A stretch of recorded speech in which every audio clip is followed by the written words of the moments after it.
Royalty Beauty Brands is a female, Black-owned beauty company with all of your cosmetic needs in mind.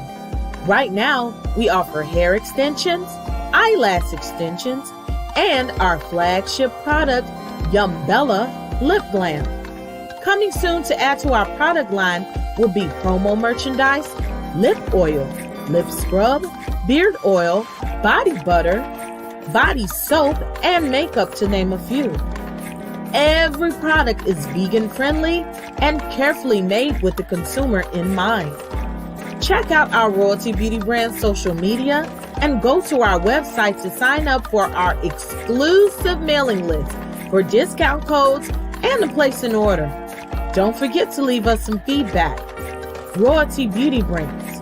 We see the beauty in you. We hustle, but the nothing. Know that the ride or die. Welcome to the House of the Princess. I keep waiting by my seat. Know that the ride or die. I'm 50% righteous, 50% ratchet. We hustle, but the nothing. Waiting by my seat. Know that the ride or die. My name came up a lot, it sounds more when Thank I y'all was not for joining around. us. Certain people that I know. Welcome, good evening. Welcome to the House of the Princess with your host, Princess AV, where we are 50% righteous and 50% ratchet. Thank you for those who are watching live and those who are watching on the replay. I ask that you take a second to stop and hit that like button. Also, you can hit the subscribe button to support a Black business. Won't cost you nothing. But if you really want to support me, we do have memberships all the way from $2 to $25. Whatever you got, I will accept, honey. It supports the channel. It supports me. It helps keep the lights on, the Wi-Fi on, all that good stuff. So if you want to join our community and be a card-carrying legal citizen of the House of the Princess, just hit that join button right next to the subscribe button. And also, it's down in the description box, and maybe a mod or two will put it up for you to click on. Now, first, I want to welcome you again. Hit that notification bell. And I want to apologize for the tardiness, but I'm putting that on Mace. Okay, it's Mace's fault because she has switched up the program for the church. So I couldn't let her outdo me either. So I had to go back and change my little thing. I couldn't wear no t-shirt. We had to spruce up or whatever. But for my sis, I know she gonna like it. I got my little bitty. I'm gonna give me a big one. I should give me like a big rapper chain. I got my good little Gemini chain on, decal on. As you sit down, also know that we bring our cool beverages and our snacks in the building. And whether it be water, whether it be wine, whatever makes you feel fine, go ahead and get you a drink. Let me know if you're doing a wine glass or traditional red cup. I'm going to have to put in some shot glasses and things for you. Now, before I do the shout outs for the night and see what y'all doing, my drink number one, because I got two tonight, because I think this might be a good show because we done went through hell and hot water tonight. I got the pineapples, Stella Rosas. It's just a little taste of something, Stella Rosas, in a can, because I'm not that fancy. I don't have to be that fancy. I don't have to have a cup at all. You see that? So that's a good pineapple Stella Rosa in a can. It's only 5% alcohol because I'm not a big drinker. Now y'all may think I got my boobies out, but I don't. I actually have a whole full dress on. I had to do like the Candace do. It ain't got no sleeves and things going on here. So let's do the shout outs. I see some new names of some new people. Hey, sister in the head, Janet Holiday. Hello, Jasmine. How are you doing? She said the kids are sleeping, ready for the commentary. Hey, my mod squad. Evelyn is in the building, and Miss Weedy Pooh. How you doing? Hey, Ellen. Hello, my friend, Miss Lauren. How you doing? Jay Rucker. Hey, Miss Emma. Thicky Thick Girl is in the building. Hey, Vanessa. Zelene. Willie Brown. Hey. Yes. And do it like Miss My BJ. Baby BJ is in the building. My sis Rosemary is in the building. Hey, Miss Nika. How you doing? Mod in the building. Mother Black Diamond is in the building. Hey, Ebony. And hey, Pinky and the Brain from Panama City. Hey, Anna. Hey, Miss Marva. Yes, she said happy Thanksgiving. Hey, Miss Snooky. Snooky Yucky Yucky. Thank you so much. And yes, happy Thanksgiving to everybody. I might go live tomorrow. Hell, if I get too bored, I might go on Thanksgiving. Who knows? We'll see what y'all doing. Brown Skin Beauty. You looking gorgeous. Hey, mother. I don't know if you remember, but back in the live and back in jail live, that's when you had the back. I love you.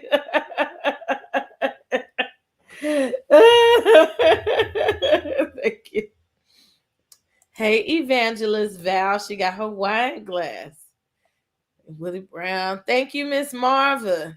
Celine said, yes, the Gemini chain and the wine glass. Thank you, Evangelist. Ebony, thank you. Look, again, I had to hurry up and do it and pull the play. I couldn't even take my time. I had to hurry up and slap this stuff on here so I could be here with y'all. Marva got her red cup today. Hey, Yvette. Hey, Cleopatra. Okay, Ebony says she loves your locks, Jasmine. She's 5 weeks in. Thank you, Evangelist Val. Hey, Symphony.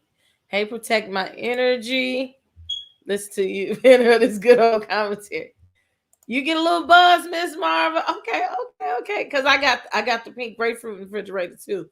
I've been trying little stuff. Hello, Mr. Sterling Brown. Cleopatra has her red cups.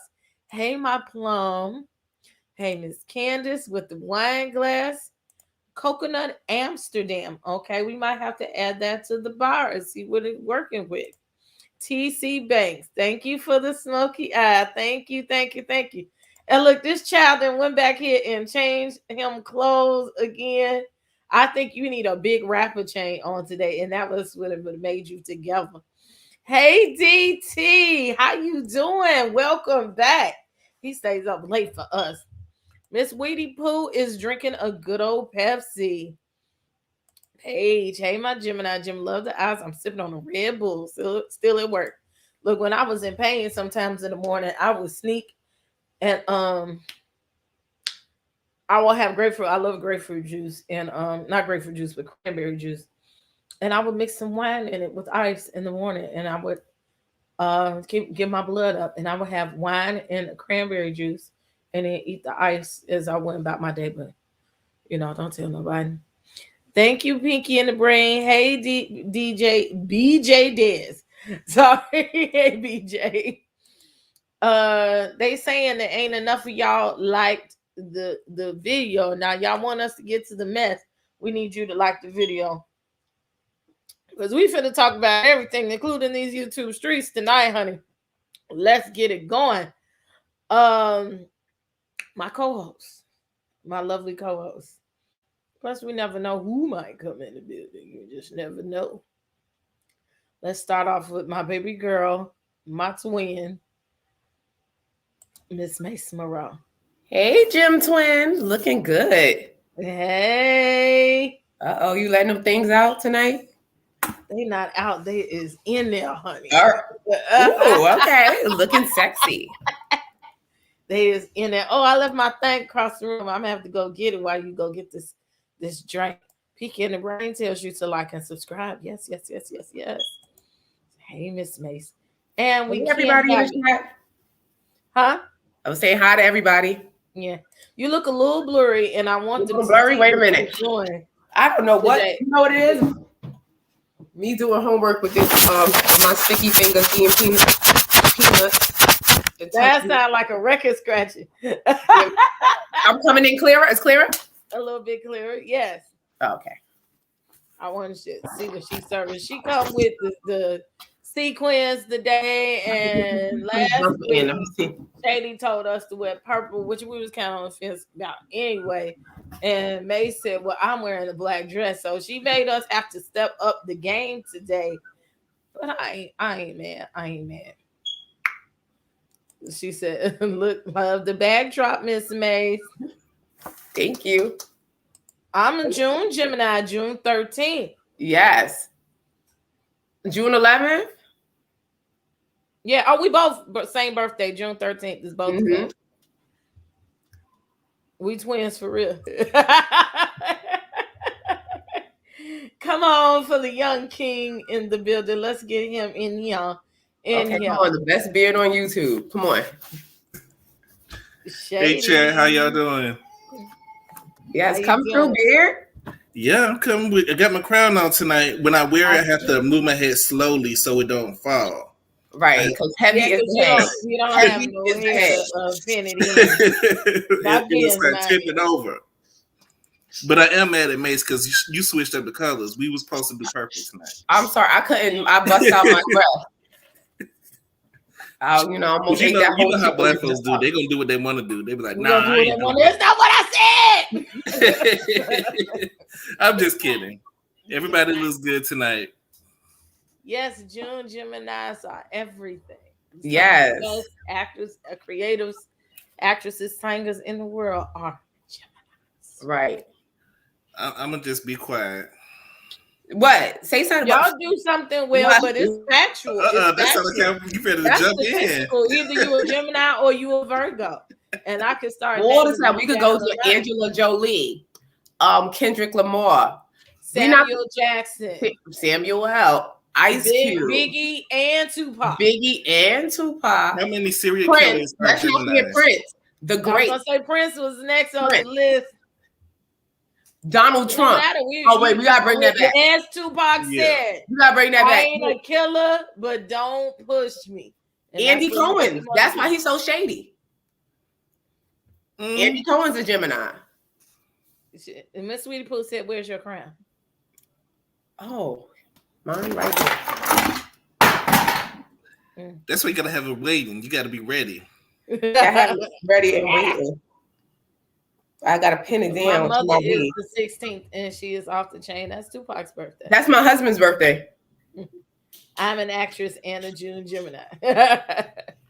And she said Naomi Campbell. Yes, Naomi. Mm-hmm. Throwing phones at people.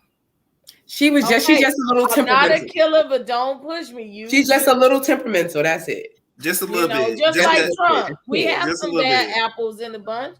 But they all still great people. We got our but look at Trump. We got to give him credit. This man had no experience, and he finessed his way all the way into the White House. So you got to give him credit for finessing. Yeah, y'all know how to finesse, all right. Y'all the League of Extraordinary Finessers. May 24th, countdown to 40. Hey, we're gonna have a little party. Okay. It was E20. My daughter is May 21st. Right there. The Gemini delegation would like to trade Andy Cohen to whatever zodiac sign Shady is. No. We gotta send him down to the Pisces. He is. Because we late, Vanetta. We just started. He is who he is over there. Thank you, honey. So, what is we drinking on tonight, Mace? We had the purple plant. I'm going with the purple mother. You know the rest. Mm-hmm. Mother Alpha. Yep. From now we're gonna start. We didn't do the purple. I know, but I still had the drink ready. I was still going with purple until you switched it up. Okay. No, I was still going with it. Bringing it up. Let me see if y'all can see it. I got the simple syrup. And for y'all who want to know, I got my Chick-fil-A cup instead of my Bojangles cup today. You ain't bring the Bojangles down? No, I didn't go to Bojangles all this week. Right, we're going to put some vodka in here. Bojangles is good for you. That's some good chicken. I mean, a little more vodka. Your black. Well, he's wearing black and white. He has on a black shirt, but he decided at the last minute, while I was talking, I saw your ass do it. I just felt like this looked better than what I had on earlier. You was just showing your chesticles. I kind of like it. So you want me to go back to the other style? Yep. All right, I'll be back. I'm May 9th and my mom's a Gemini. I don't mix Taurus with the bull yet. Houston. One of these days, I'm going to make my way back down to Houston. My besties live in Houston. I had no idea Trump was a Gemini. Gemini delegation would like to trade him too. No, we got He's funny.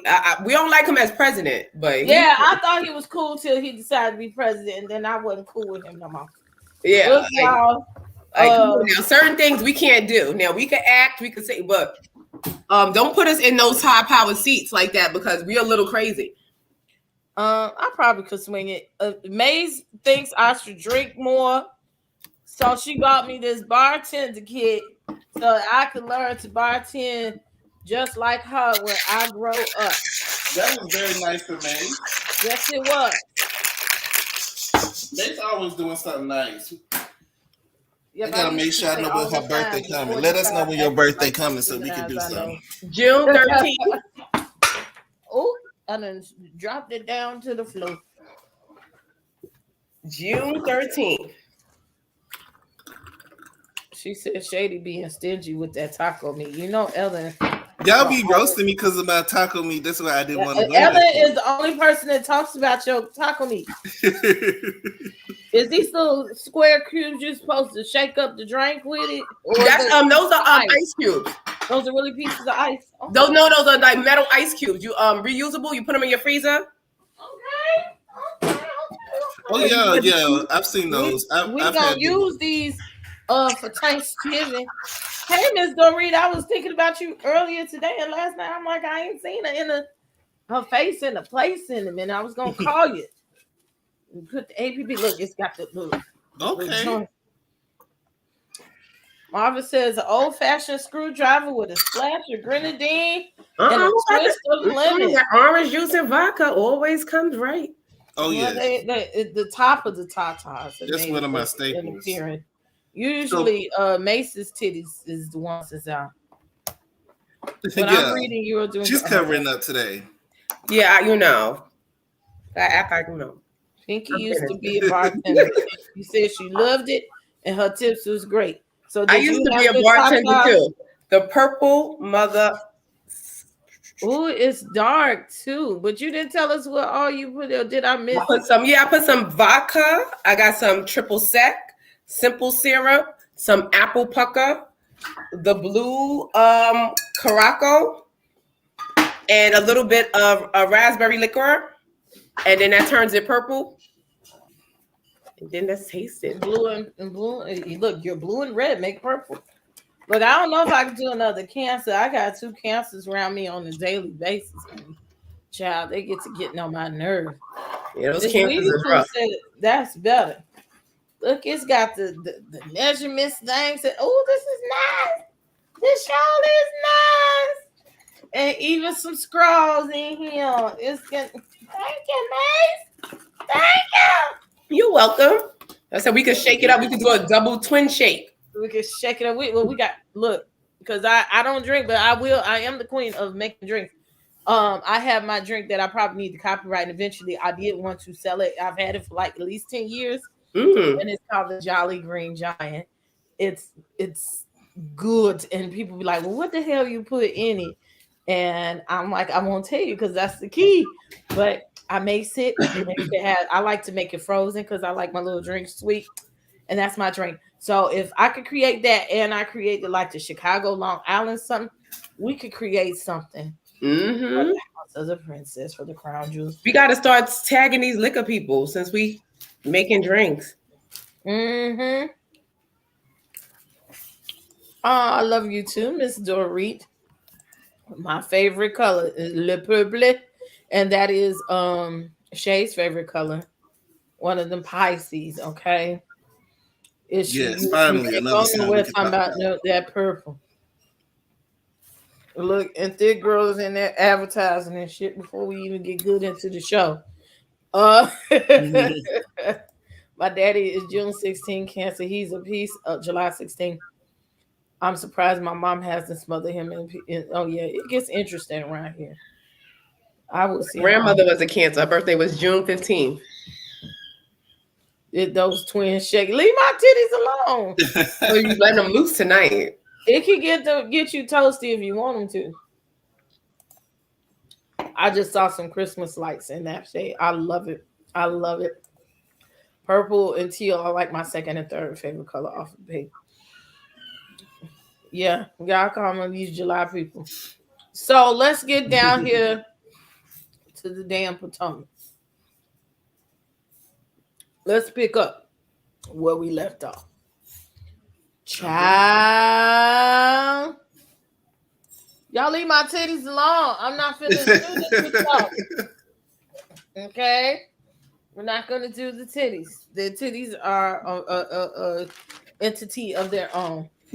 So we come in talking about Wendy and this daggone surgery about her ass and titties. Okay, but my titties are 100% real, ladies and gentlemen. No shade. Mine too. It's the second time somebody said, "Wear your crown." She had it over there to the side. I had it on, but it's a little heavy. I gotta run up and get my other one. Yeah, this one a little heavy too, along with this ponytail. I probably should take the ponytail out.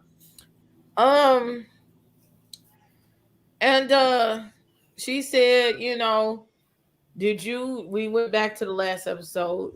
Giselle, did you get your tummy tuck to keep Jamal? And, Giselle was like, no, I got a tummy tuck because I had some kids and I wanted to have body, yada, yada.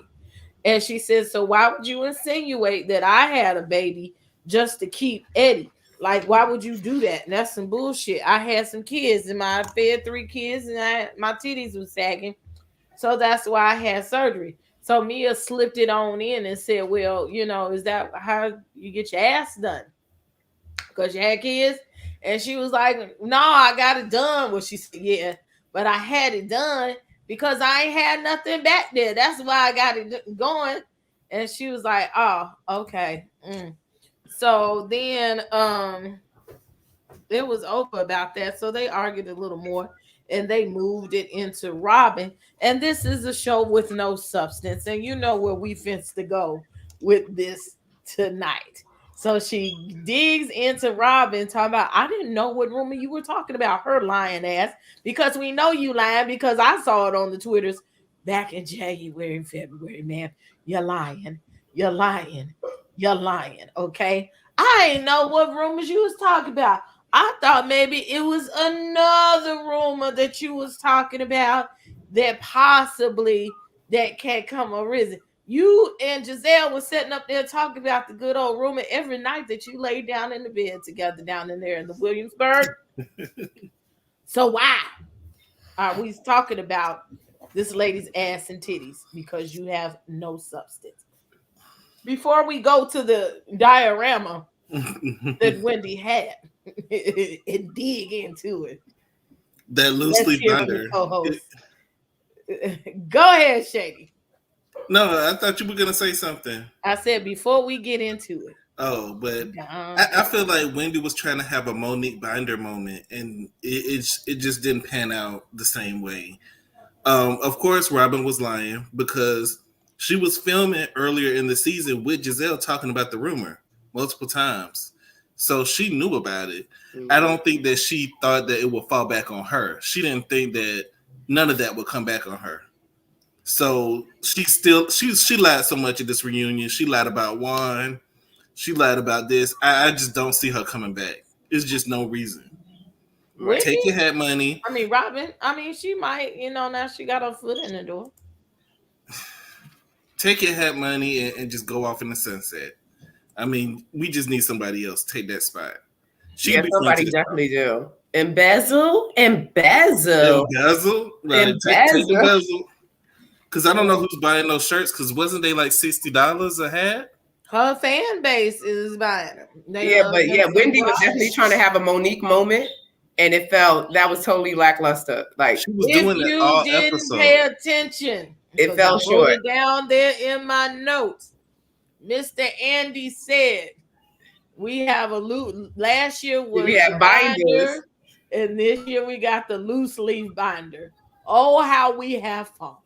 Right. That was a high moment. If you were going to come, Wendy, come with it.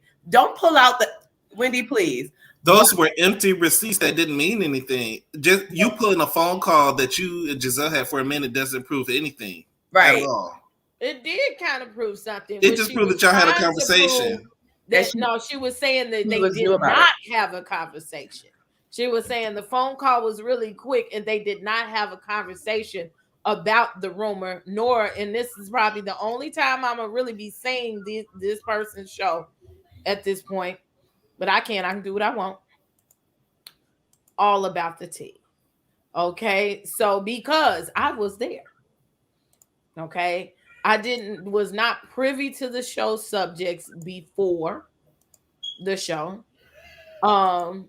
We were only, and this has been already said, privy to what the show was about when we saw the thumbnail. Well, we got in and she explained what the show was about.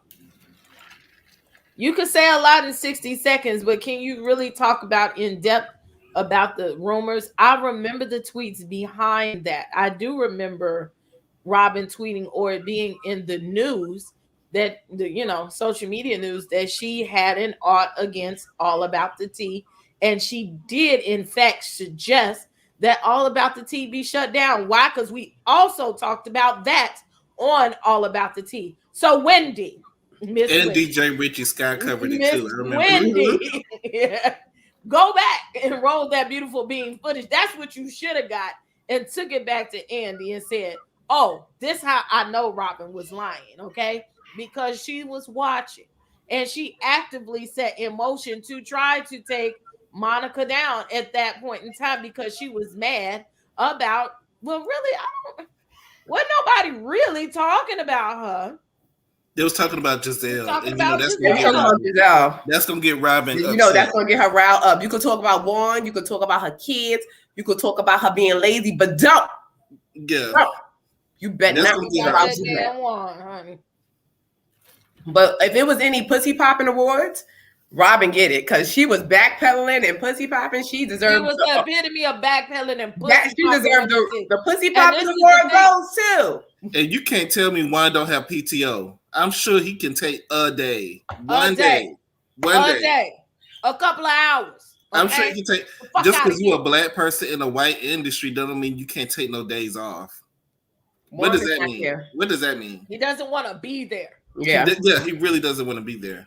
Even Sharice's husband took a day or two off to show up, and he was a coach as well. Juan somewhere was laid up with Michael. Allegedly, he's not interested. Just like he doesn't want to be there. Not interested. It's nothing that they really want to be a part of because it's messy. And you sitting up there watching your wife on television, backpedaling, pussy popping. Your whole family is being degraded by the way that's going on. Look, I got green nails, so every time you can't see my hands. You won't be able to see my hands for the next 2 weeks. So backpedaling, pussy popping. But I gagged when Robin when Wendy came out with this board.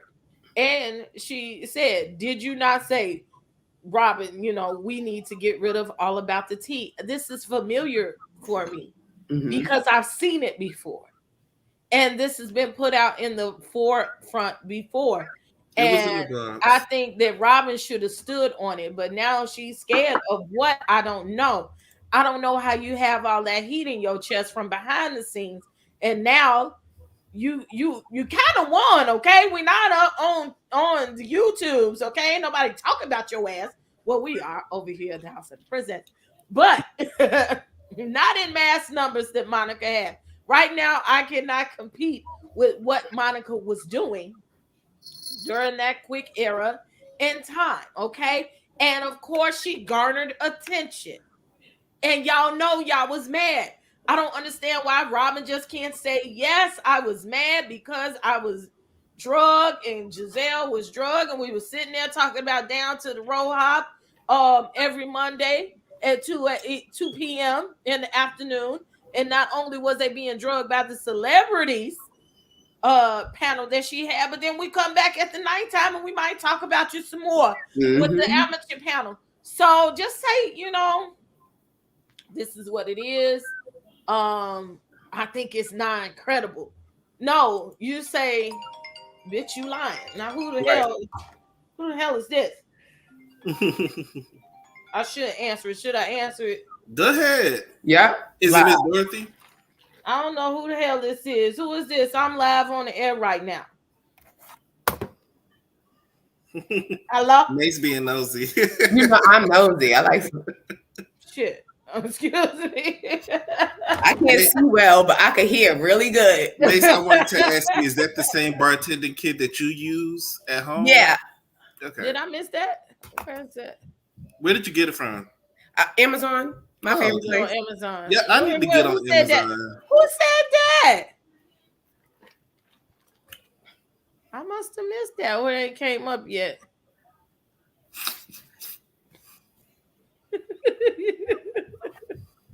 Giselle brought the Eddie Robinson show for a storyline. All of this. She did.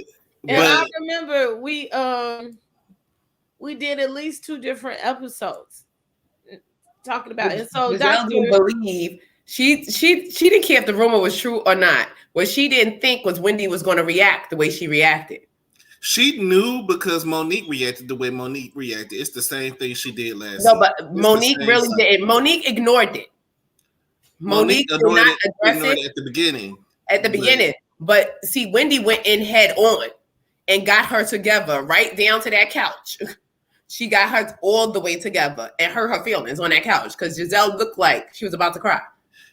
Let me look. I don't think Wendy had the same impact Monique had. I think Monique had those because it wasn't moments. Embarrassing. I think Wendy's stuff was just based off of emotion. She was just doing a PowerPoint. She was just making. No, not even at the reunion. I'm saying like when she brought it up to when they was down, they went to away with Candace's trip or someone's trip. They went to it. She got her together on that couch and said, "You will never know love because no one loves you." No one loves you and your relationship. I don't think Giselle was expecting Wendy to react that way.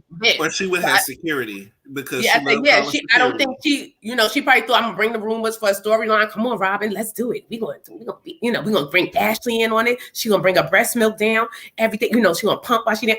She was ready. But when Wendy reacted that way, I think she was like taken aback. Like I didn't think that she was gonna react this way. She should. It was the way they went about it. I could get with Wendy about this, but let me do this. Wendy did Eddie a disservice comparing him to Idris. I just felt so embarrassed. Let me do this. I'm gonna tweet it as well because I know I made remarks concerning Wendy as it relates to Eddie cheating rumor. I had remarks and I will admit to that. And on the air in front of the public, because I said the shit in public, I do apologize for my comments that I made on All About the Tea in reference to your relationship. I have to realize that my influence is important. And even though I don't think I have that much influence, that I do.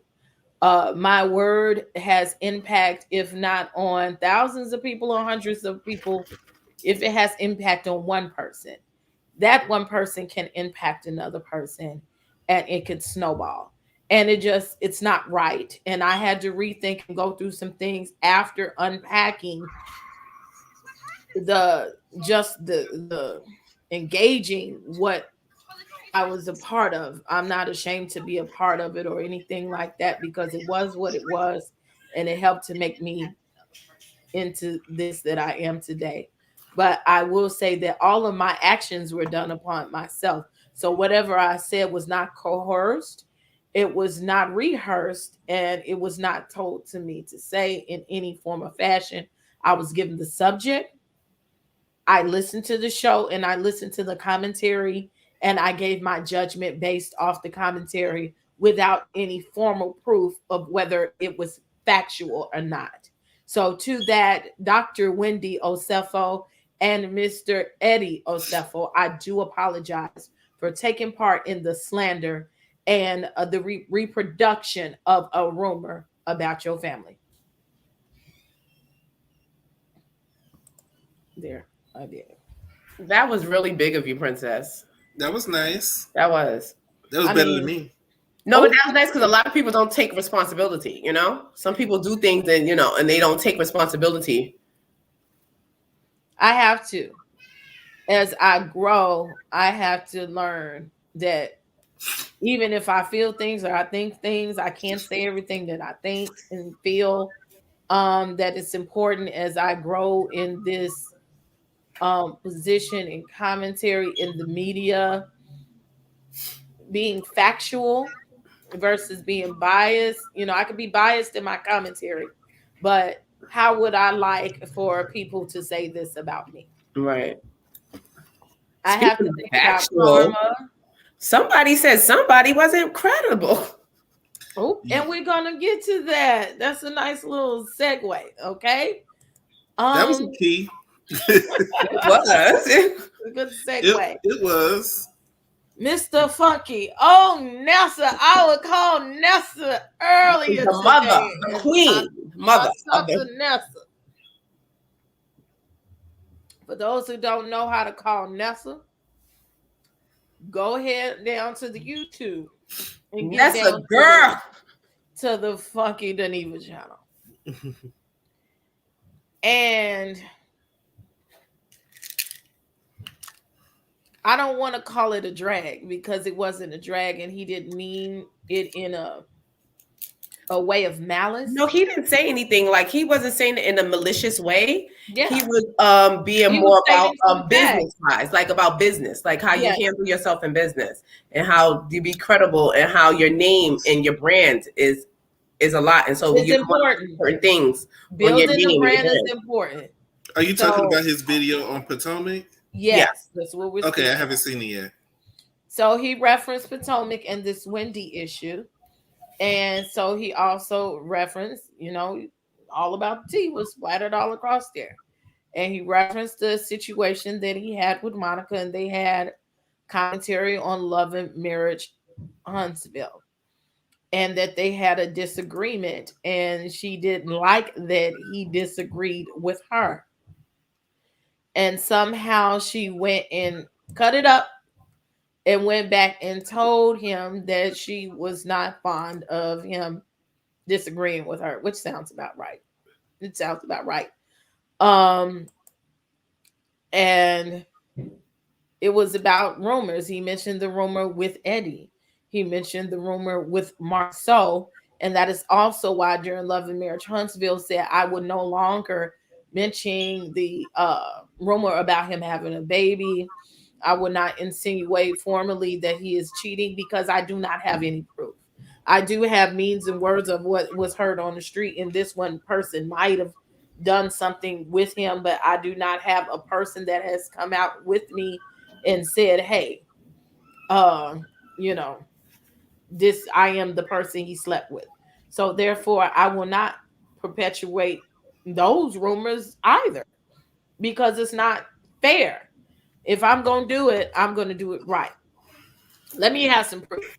And so he's saying that, you know, this is a credibility issue with her. Everything that has been put forth, there is no proof. And that's problematic in this job, you know, and even with Giselle having an STD, there was no proof.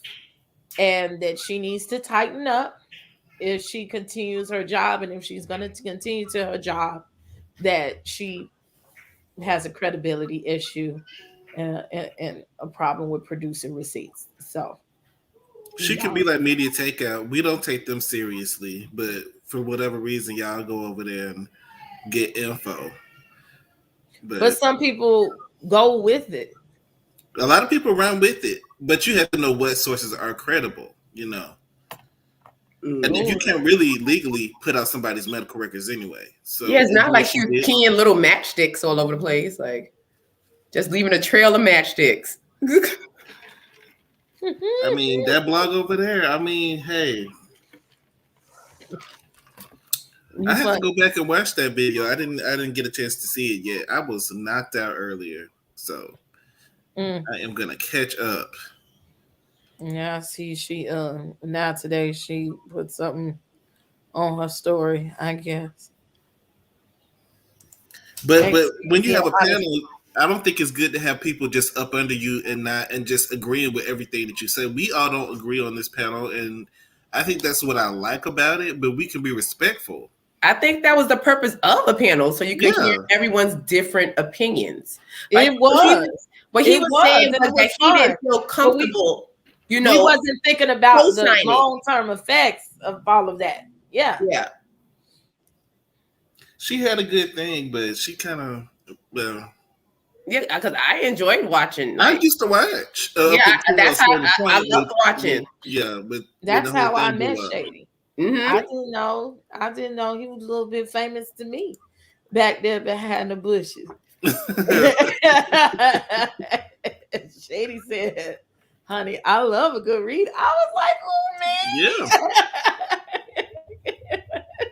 I can't even remember how initially we made contact. I can't even remember. I know how." Well, what had happened was I was already following you, and I did something. And Oh yeah, you liked the picture, and I liked it. I had accidentally unfollowed you, and I liked the picture, and you sent me a heart, and I was like, Yeah, "Me."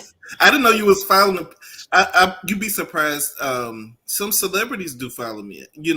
Yeah. I'm surprised to know who does and who doesn't. So I didn't know Hmm. that Princess was already following me. Yeah, because I saw when I used to see Princess coming, I'm like, why is she taking everything out of my mouth? Because I'm screaming at the TV, but she's saying, I'm like, who is this woman? Take everything out of my mouth. Like I used to like you, Sinitra used to come on, and I'm like, who are these ladies? And I was like, when I found out me and Princess have the same birthday, I was like, no wonder. She's taking everything I was thinking. The Princess was on and off. She got on there, she got off. And you know what? And again, I don't really like talking about this too much because I'm moving on with my life and my career. Like I said, it's a year now, and we gonna move into this new year.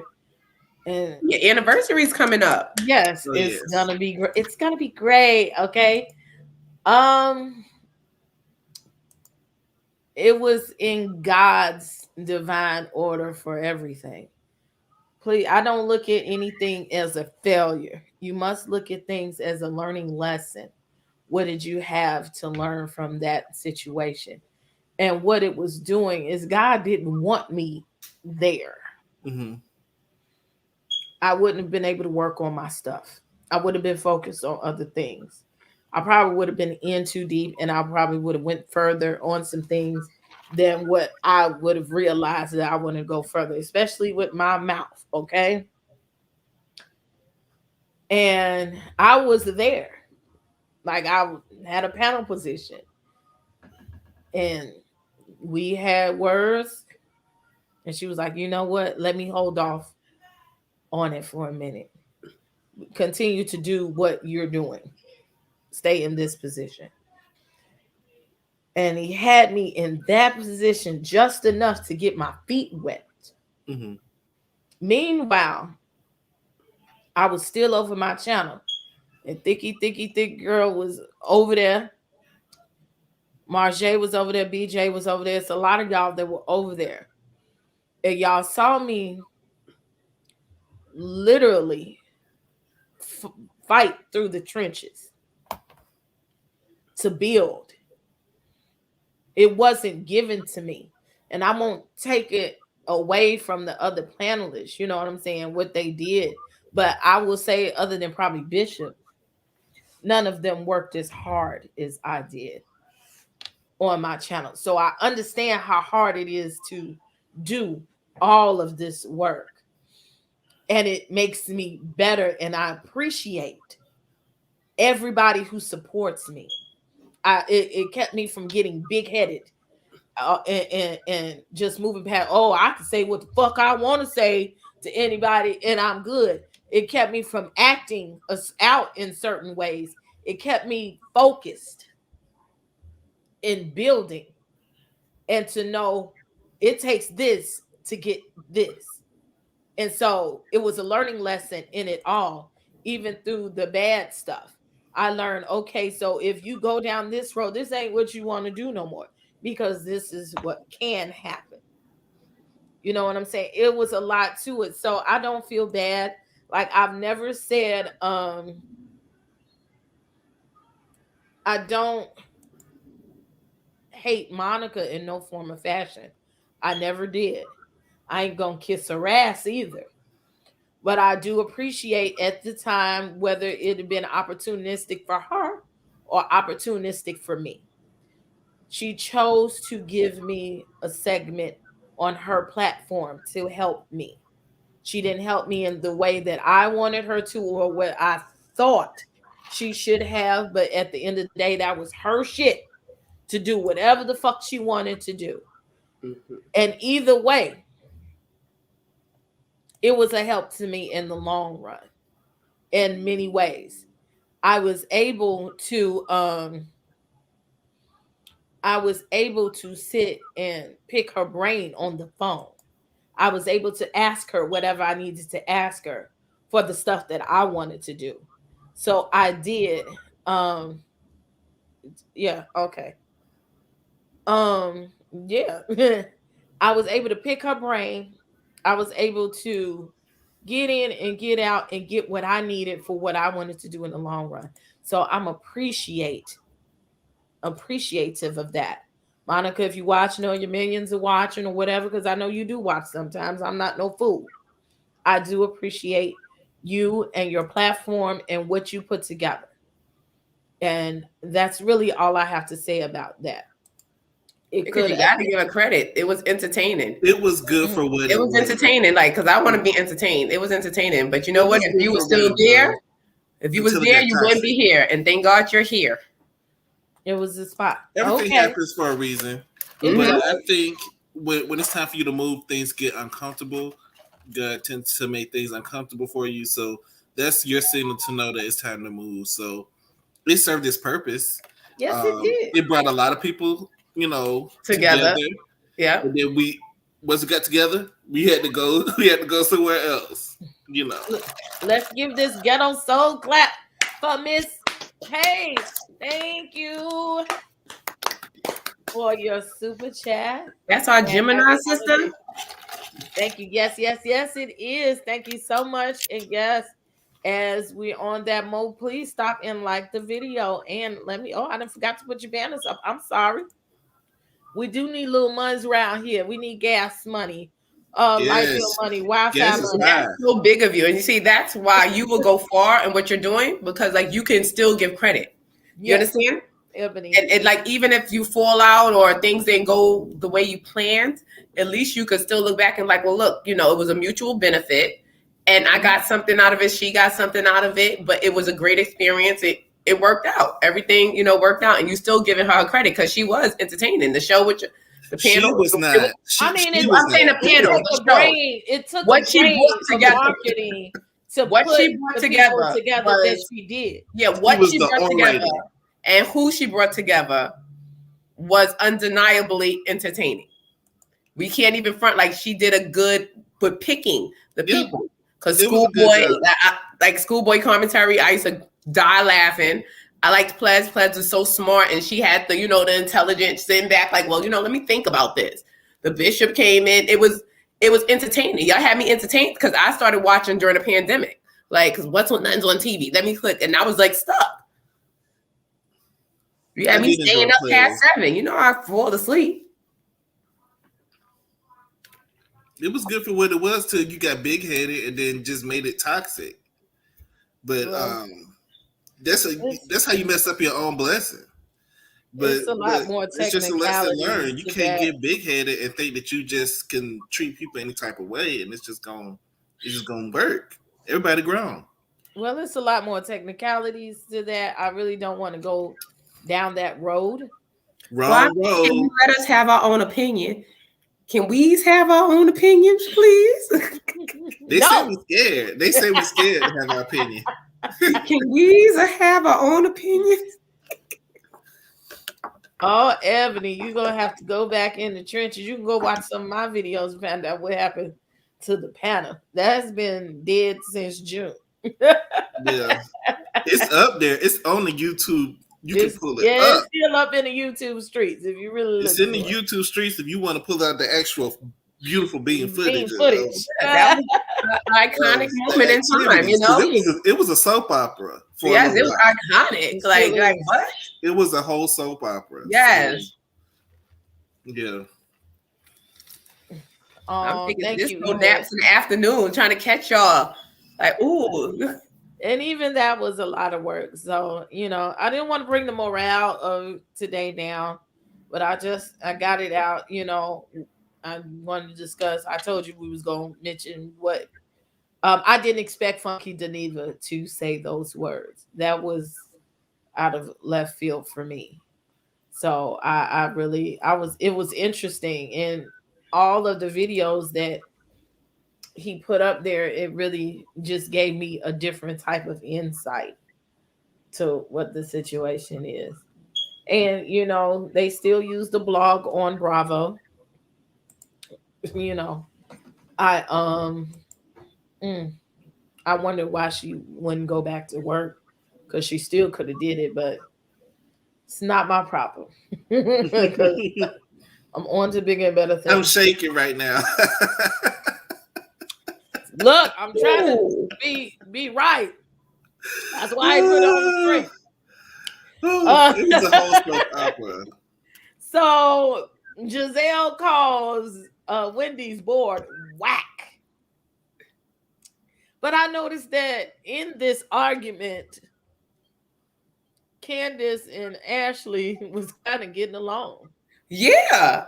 I think they were having their moments where they were okay, but I don't know. I don't know what it is with them. I think they hate like each other, siblings.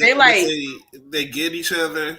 So I just think that, it would be nice for them to work things out, because really, like I said before, they are the same girl. Yeah. They are the same girl. Candace is a grudge holder, and I wish she would grow up in that area. Yeah. She's confessed to being a grudge holder.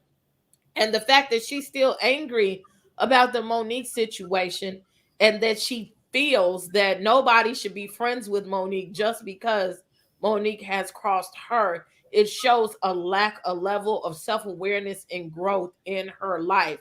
I tell you couldn't be friends with me, motherfucker, because I could care less. Unless I really saw something that rubbed me personally the wrong way, I would have just separated the two. Look, y'all had a disagreement. I won't invite her to the house when you at the house, and vice versa. You ain't friends don't mean I don't have to be friends. Right. That's immature to me. The girl is crazy. She said one is chocolate and one is vanilla. Yeah, but they like siblings. Like, that rivalry, like, oh, we're going to protect each other, because she did kind of protect her a little bit, and she protected a little bit at the end, too. Oh, yeah. We're going to talk about it. And it's good to see. It doesn't always have to be right all the time, Because it's silly. Now let's also, before we go on to the next part of Miss Robin, let's talk about, they asked Giselle about her pussy popping and backpedaling about this subject with the rumor, and that's what we'll call it. And then why weren't Wendy's kids important versus her kids was important? I don't even believe that her kids was affected by that shit that Karen said. For me, I was like, get the fuck out of here. My kids, because you said it's Jamal coming. But it was factual. That was factual. Okay. Her kids knew he wasn't coming. Like, her kids told her he wasn't. They don't even like him. I think her kids were embarrassed for their mom. Why is he here? I think that's what it was. They was just embarrassed for their mom. Their mom got drugged on national TV. I don't think they care, because they drug her on national TV. Because if they was embarrassed for their mom, they wouldn't call their mother a vampire on TV. I don't think they was embarrassed about their mom. I think Giselle needed an excuse to be mad at Karen, like, my kids. But she was really mad at Monique. Watching the playback, like, oh, what is she talking about? She was really mad at Monique. No such thing about this Karen. She couldn't take it out on Monique, so she had to take it somewhere. Take it out on somebody. They filmed this season right after the reunion, so she was already mad. So that Karen just had to take a lot of those hits. Right, yeah. Yes, Karen was ready with Sing Sing, a firebox of Sing Sing. The thing about that is, I think what Karen was saying was probably true, but I think because they made up, I think that she just decided to just let that go, and that's fine. And that's fine. Well, I don't think. Well, the hot box comment did come from All About the Tea as well. Let's be clear. She said the blog because she didn't want to give it no light. Karen handled it a different way versus the way Giselle carries it. Everybody said it's the same blog. Yes, all I know, Robin saying that Giselle ain't got nothing, then she must be ain't got nothing. If Robin thinks should keep somebody, it might be a little bit of truth. It might be some. Yo, you never know. We ain't down to a coochie. We don't know. We don't know. Please, with the allegedly. Allegedly. Yeah, we're not down to a coochie. Allegedly. We ain't trying to be like that blog over there, but it might be some Captain Crunch going on. Yeah, because once you start saying things to that effect about someone, like it's slander. That's a little more than slander. Those are fighting words. Because if you say I'm burning down to my coochie, and especially she's down there trying to say R. Kelly is burned down to his thing, his balls, but we know because the doctor has gone up. That's a whole nother situation. R. Kelly was burnt passing bitches brown paper bags full of pills. Like no. Like, take this. So what? You grew a bump? We don't care. Take this. Like, stop. That R. Kelly is crazy. He probably already had the medication. Are you inferring something, Mackenzie? I can't. Well, yeah, I would hope not. But that what I think you saying, what you trying to say, possibly. Y'all being messy tonight. Mm-hmm. And Who did Ashley forgive? Okay. Robin said, and this is another point to make. Robin got up there down to the thing about the little boy, act like she didn't know about what was going on with Avatar's channel. Said, I don't lie. The fact that you said that was a lie. Like everybody lies at some point. If your mouth is cut square, wide, and deep, you lie. You might not like. I don't make it a practice to lie. Yeah, I rarely lie. But I've told a lie. I might tell a lie every time or two. You might say I didn't eat that damn cookie today. Right. Yes, you did. Okay, it's a lie. I may not be a liar. Yeah. A lie. And Robin lied all episode. If you omit truths, okay, that is intent of deception. You're right. That is a lie. Yes, omission. Yes. The fact that you've been acting like you and Juan is together like that. And that he lived in the house. You acting like Juan can't take a day off. That's a lie. He can take a day. I know these coaches go on vacation. They go on trips. They do all types of stuff when they want to do it. The fact is, he don't want to be there. And the reunion at the same time every year. It's like Christmas. Just like Michael. Michael do not want after that one season when they drug him for slapping that producer's butt. He has not been back. I wouldn't come back either. Would you want to? He should be on the show then. Don't be on the show. No, they don't get paid to be on the show. They're just on the show by proxy because their wives are paid employees. He does not have to be on the show.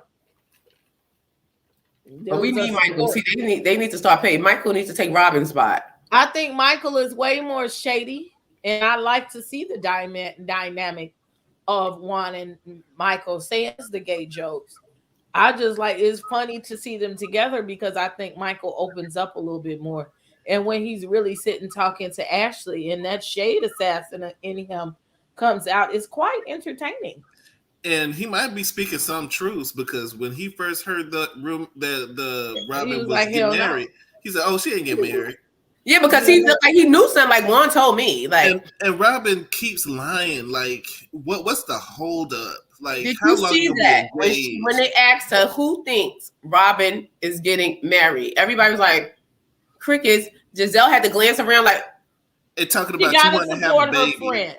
She has to support her friend. Now, and Robin the only reason why Mia did this was because she was like, well, if she said she get married. Like, but I don't think she really cares.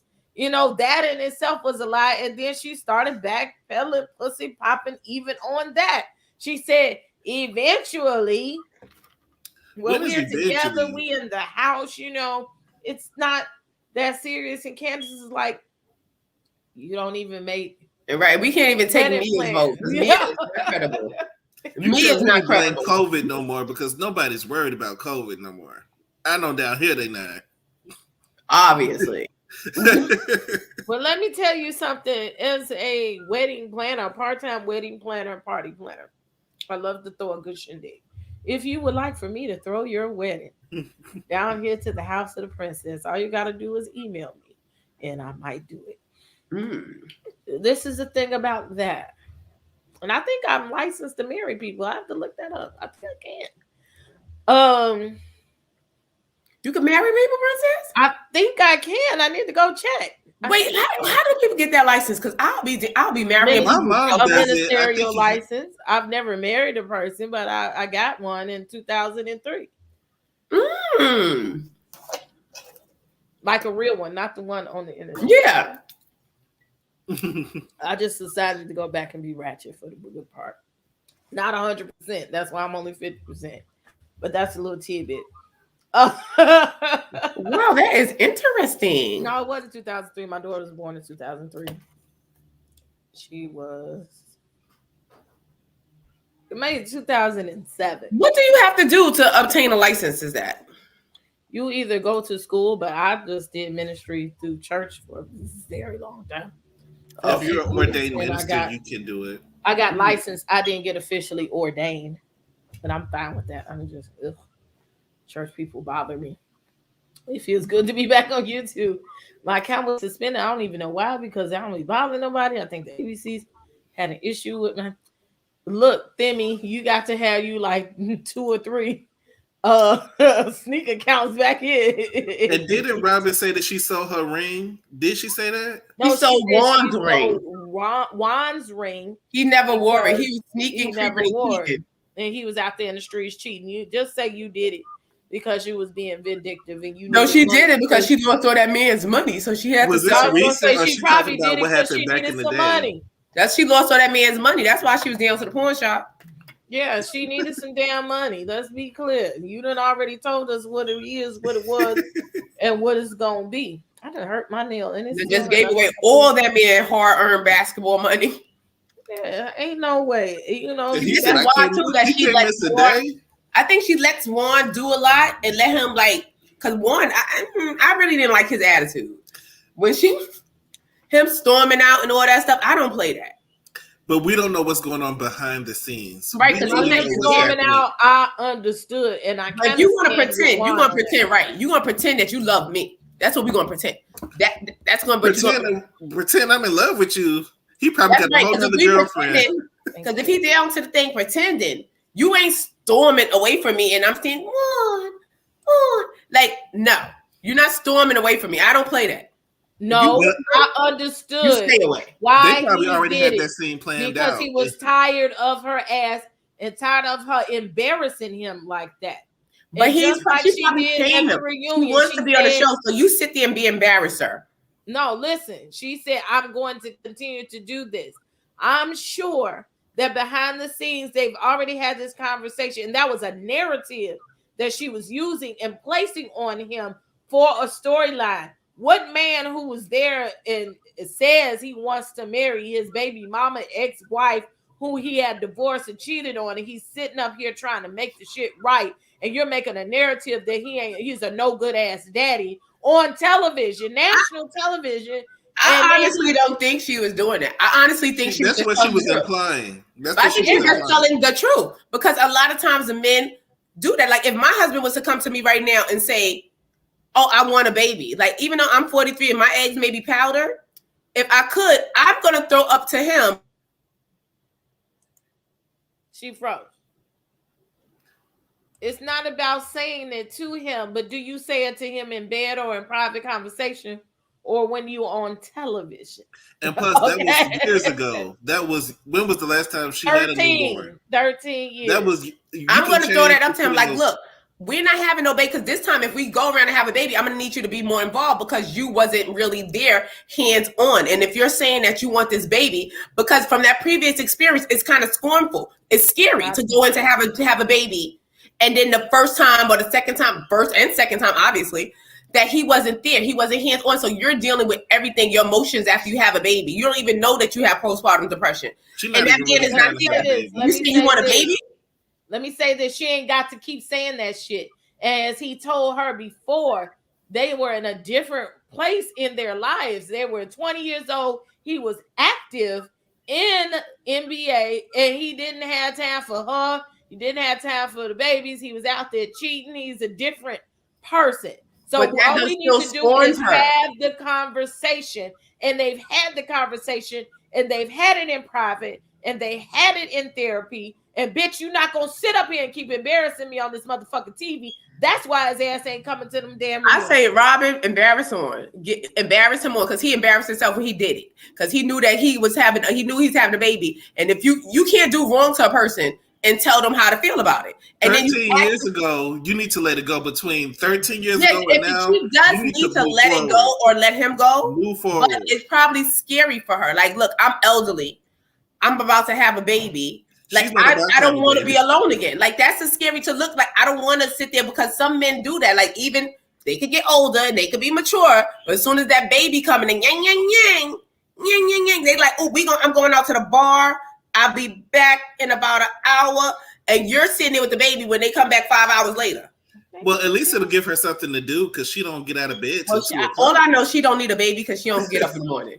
Like, she don't get out of bed, so stop trying to. That's what it comes down to. She knows that she's a little bit lazier, and she's scared that she gonna have to get up. Right, because I would say, like, look, but she don't have to treat him like that. That is the problem of their relationship as it is he's telling you that the reason why he was out there in the streets anyway was because you're pushing him away, and now you're going to continue to push him away in a different fashion by badgering him in a way that he's saying, I'm not that man anymore. Either you're going to have a baby or you're not. And it's obvious she really don't want to have no damn baby, because her old ass is 42, talking about, I'm only giving you to 43. A year. It's not even a year. It's 6 months. Ladies, if y'all take a man back, y'all got to stop bringing up stuff. Whatever he did, you need to let that go. If you take him back, let it go. You cannot continue to bring that up, because you'll never be successful. That is true. You'll never. If you decide to take him back, they need to move on. That is true, but it's hard. And sometimes it's easier said than being done, because sometimes you love that person, but you still have the emotions and feelings of what was done to you. But you can still have those emotions, but don't hold it against them if they haven't done anything. Talk about it. Tell him that you're scared. Don't persecute him. And it depends on the man's reaction too, because Juan just looks. I don't know their relationship. We always see what's on TV. He don't like television. Every time she like tells him something, she's trying to be, she's trying to be Robin and not Rob. And she tried to go, and he be looking like her. Like, so you don't know, like, he just be looking at her like, I don't like you, bitch. Like, he just give her, I don't like you, bitch. Like, he don't like this TV stuff at all. Then he looks like it when Michael is involved. He seemed to be more because he was jovial when Michael's around. He seemed to ask more questions. He was laughing. He was telling Michael to stop it, give him a hug. And he was, But I think they need a spinoff. I watch Michael and I will watch the spinoff. Bromance? Watch it. Bravo, there you go. Bromance. That's gonna be cringy. A Michael and Juan spinoff? No, I need even a little short, like them going on vacation, probably like 7 episodes. They go to Vegas. Maybe they could pretend that they're really getting married. And Michael takes the guys on a Vegas trip and shows them how he gets down. That's gonna be a whole different. What channel is that gonna be on? Is that Peacock. Gonna be Showtime? Peacock. It's gonna be Michael gonna produce it because he producing movies. Mace. Demi says, "Well, you remind her of Nicki Minaj, and you talk like her. Y'all talk alike because y'all from New York. Y'all from New York, from the Bronx, but you look like Nicki to her." Oh my God! I used to get that all. Well, she looked like me. I am older than that woman. Now what's that? Is she from the Bronx too? She's from Queens. Oh, okay. I used to get that a lot. I'm gonna send you some old pictures. Everybody used to tell me that a lot. Like when she first came, oh my God, because I originated that. The hair, I've been doing that was a New York thing because a lot of people. I've been changing my wig since 1992. Like everybody knows that Maxine hair is always done. Everybody knows, and but Nikki, she was late with that. Like I was like, I've been doing that, girl. Bye. But I think she did a good job with a little bit I saw with the interview. I think she was. It might be interesting. Who's at the door?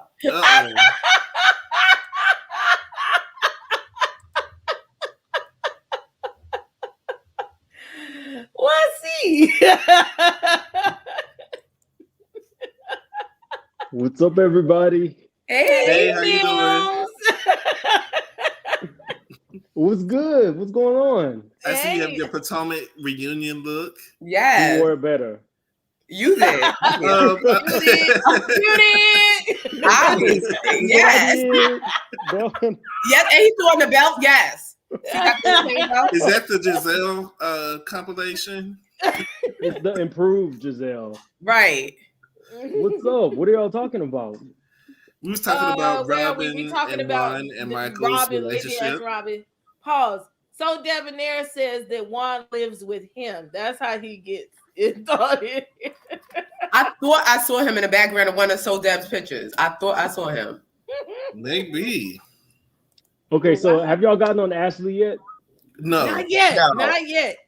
Okay, We so right in the middle with Robin talking about she depressed, and we just dragged her about this here baby and Juan. And let's talk about how these hats then sat up here and took care of her house and made her pay her taxes. Embezzled. okay, so did y'all think it was funny how she said that the hats paid for the down payment, the hats paid for the taxes, but no mention of what Juan paid for? Because Juan didn't pay for shit. And if I was Juan, I wouldn't. You lost all my money, ho. I ain't paying for nothing. I don't pay. I don't pay. I noticed that too. But Juan was not going to help her with her taxes. I think he said that on the show. That's her thing. He did. He said that's not my problem. He was and not those going to are help her her with the bills, taxes. and she needs to pay them. And he don't live in that house, so he Right. wasn't going to put a down payment on the house he's not living in. He said you're gonna walk by, wake up the kids in the morning, but other than that, you're gonna keep. So it who moving. bought that new truck he was in? Was it So Deb or was it Michael? Michael might have the funds. Michael seemed like he ready and willing to write a Right. You got all these shouts out, Mim. I got to give you props because I saw you a little bit earlier. It's not easy to keep them up. You don't know what I usually do? Girl, this is Make It Make Sense. You can go follow him on YouTube. I take a leg warmer and I roll the leg warmer down like this, and I put it underneath my breast to lift it up, because after my surgery, I didn't get I didn't get the breast lift. I didn't get the lift. I'm still, Corona hit. I couldn't go back in to get the lift, So now I put she this is underneath. giving y'all tips. I'm telling you, take this and roll it. You got to have a nice little roll. It needs to be in a nice roll like this, and it goes right. I'm gonna put it right underneath the breast, right underneath. This is a full service show, Mims. This channel teaches you how to do some of everything. Makes when it lifts it all the way up and it keeps it sitting up there. So you see the difference? Yeah, I do see the difference. I see the difference. I do see the difference. So if you see me like this, does it cause under boob sweat? No, it soaks up the sweat under. This is going to soak up the sweat too, but you're going to have to wash it. But I always get under boob sweat. They need to make some secret for, just lift up the titty and just rub underneath. If you got the liftable titties, mine's lift up like this, so I can flap it back and, just hit it for a little bit of. You got the over the shoulder. You got to do the over the shoulder move. Okay, I'm gonna keep that in mind. Mm-hmm. should they ever fall? I know you got to get on Ashley. This woman told us 2 seasons ago that Michael did not say he was gonna suck Juan's dick. She didn't say that. I thought, that is the next cut topic, so we might. No, she did. She was like, he did not say that. He's not overtly. Who heard him say that?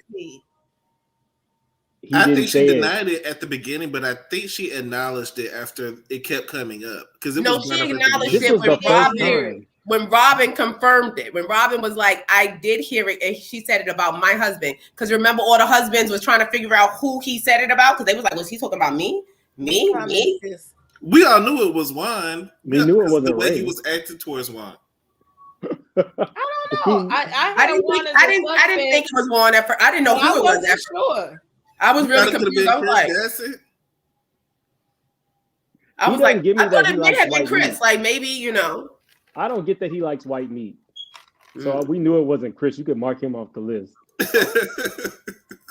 That was the time I told you Monique's husband asked, was like, was he talking about me? And she was like, no, I think you're too much man for him. And he was like, oh. Like, I don't think he's too much man for him. Right? He was like, but he seemed a little like, you know, because everybody wants to, you know, somebody to want them. He was like, you know, is he after me? I think that they would get nervous. You know, they didn't want it to be them. I think that they were nervous to see who it was.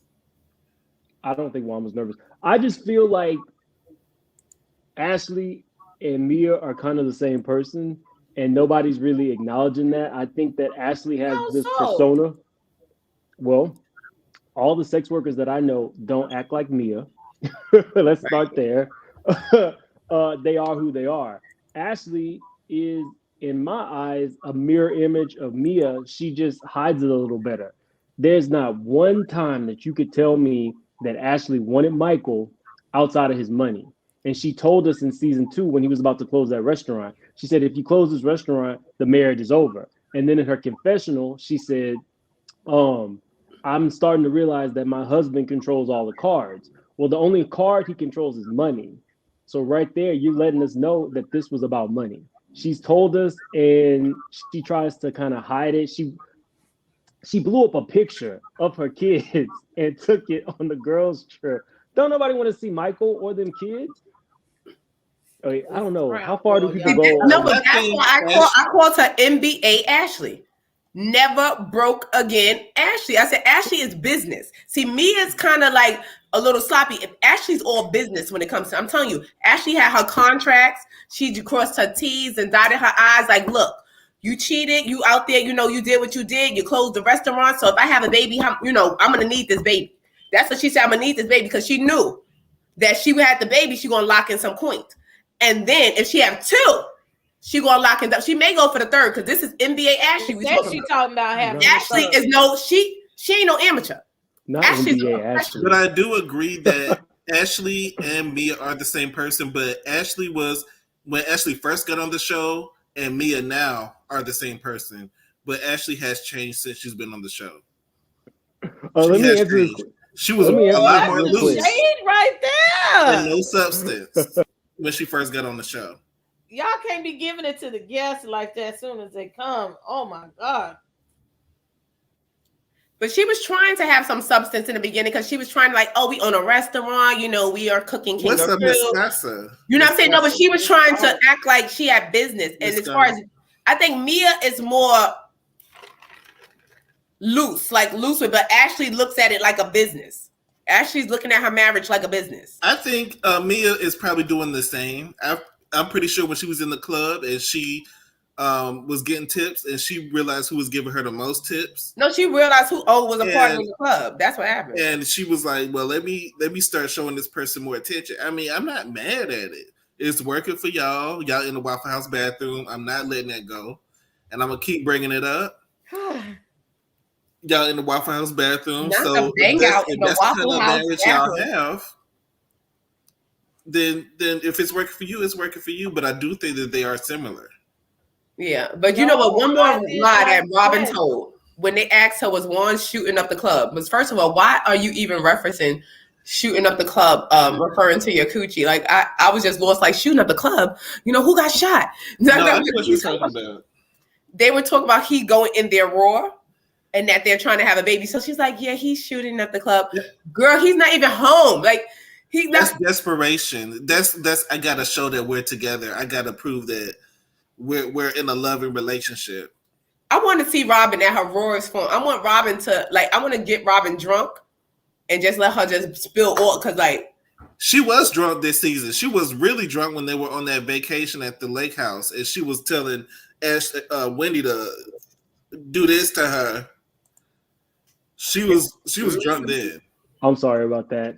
My mom was trying to call and get some Thanksgiving stuff ready. So no, all I'm saying is the sex workers that I know are upfront. I mean, I don't know if I'm right in this, but I include strippers and everybody, like strippers, people like that as sex work, but they're very upfront about it. They know who they are as people, and they're not out here lying about it. That's why I can't get with Ashley or Mia. I know quite a good handful of sex workers, and most of them you wouldn't know that they were sex workers if you met them on the street. You wouldn't be able to tell by the way they dressed or they acted that they are sex workers, like we look for this caricature or this template of a sex worker to be. And again, let's refer back to Funky Diva. He said that Mia should have taken that opportunity as a former sex worker to stand in it and to show that you don't have to be poor all your life.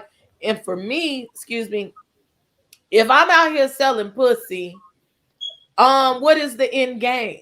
You know what I'm saying? You want to be like that lady that was down to the bunny ranch that just retired, wherever she was from. Yeah, I saw. I'm going to find me a daddy. That's the whole point. I'm going to find me somebody's husband or something that's standing in there to support me. That's what you're doing, ma'am. You have a good end game. Good job. Yeah. You see that lady? How old is she? 72? She would own it.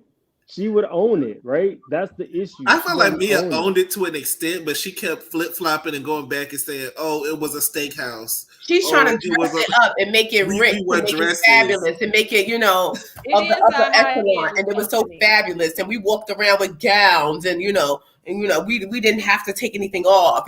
She was just trying to make girl stop lying. Tell the truth. Booty shorts. You did not have on booty shorts in the strip club. I know you didn't. The way you was pumping, y'all did not have on no gowns. They don't in those light skin, especially high end strip clubs, they do not get naked like they do over at Magic City and Blue Flame. Yeah, of course. They might get topless, but they do keep their bottoms on. They can wear boys shorts or they can wear thongs. That's not a strip club. They have to that's be covered. No, it's a but no, that's like that. But at the end of the day, the services are still rendered. You understand? Yeah. You may have package it up in a different. You may wrap it package, but there's a hierarchy in it is. But at the end of the day, you bent over in the champagne room or wherever you. There's a hierarchy in it, and some hoes look down on other hoes, but it's still the same shit. So that in her mind, she is in a higher plane than maybe a girl that's working over there in Magic City. Of course, we don't know that she didn't work in Magic City. Like if somebody's walking the street, they don't do that at Magic City. And somebody is a call girl, they consider prostitution different from being a call girl. A call girl is a little bit of higher status. They're not on the street. Because they're not street walkers. Right, because I sit at home and I get a phone call and I go to meet Biff and I get $5,000 for a blowjob. You know what I'm saying? So, like a bid for right, versus 40. So yeah, I do think I'm better than you because I don't have to do as much work. Right. For way more money. And that's the way I think. I'm not the regular type of stripper because I don't do that.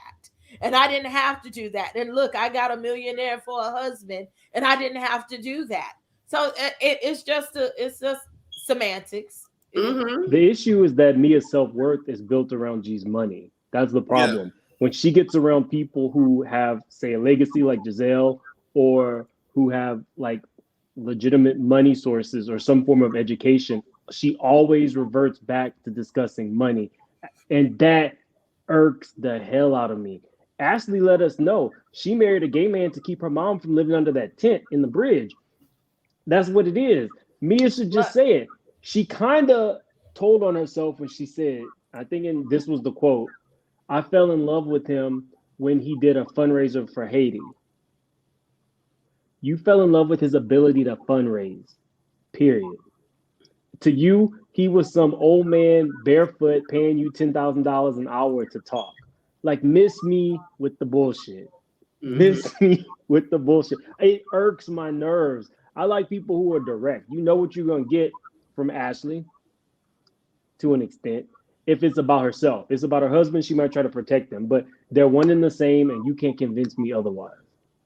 I felt like Wendy did the same thing when she came on the show talking about her degrees. People have a lot of times insecurities, and they want to just, protect themselves. And I felt like all of them do it. Yeah, and Wendy did it a lot. Wendy did it a lot last year. She did it a lot because I think and then you see she's doing a little bit because you see how she's snapping off at Mia a lot. She's snapping because she thinks Mia's beneath her. No, I said but it's not even about being beneath her. Mia is cool.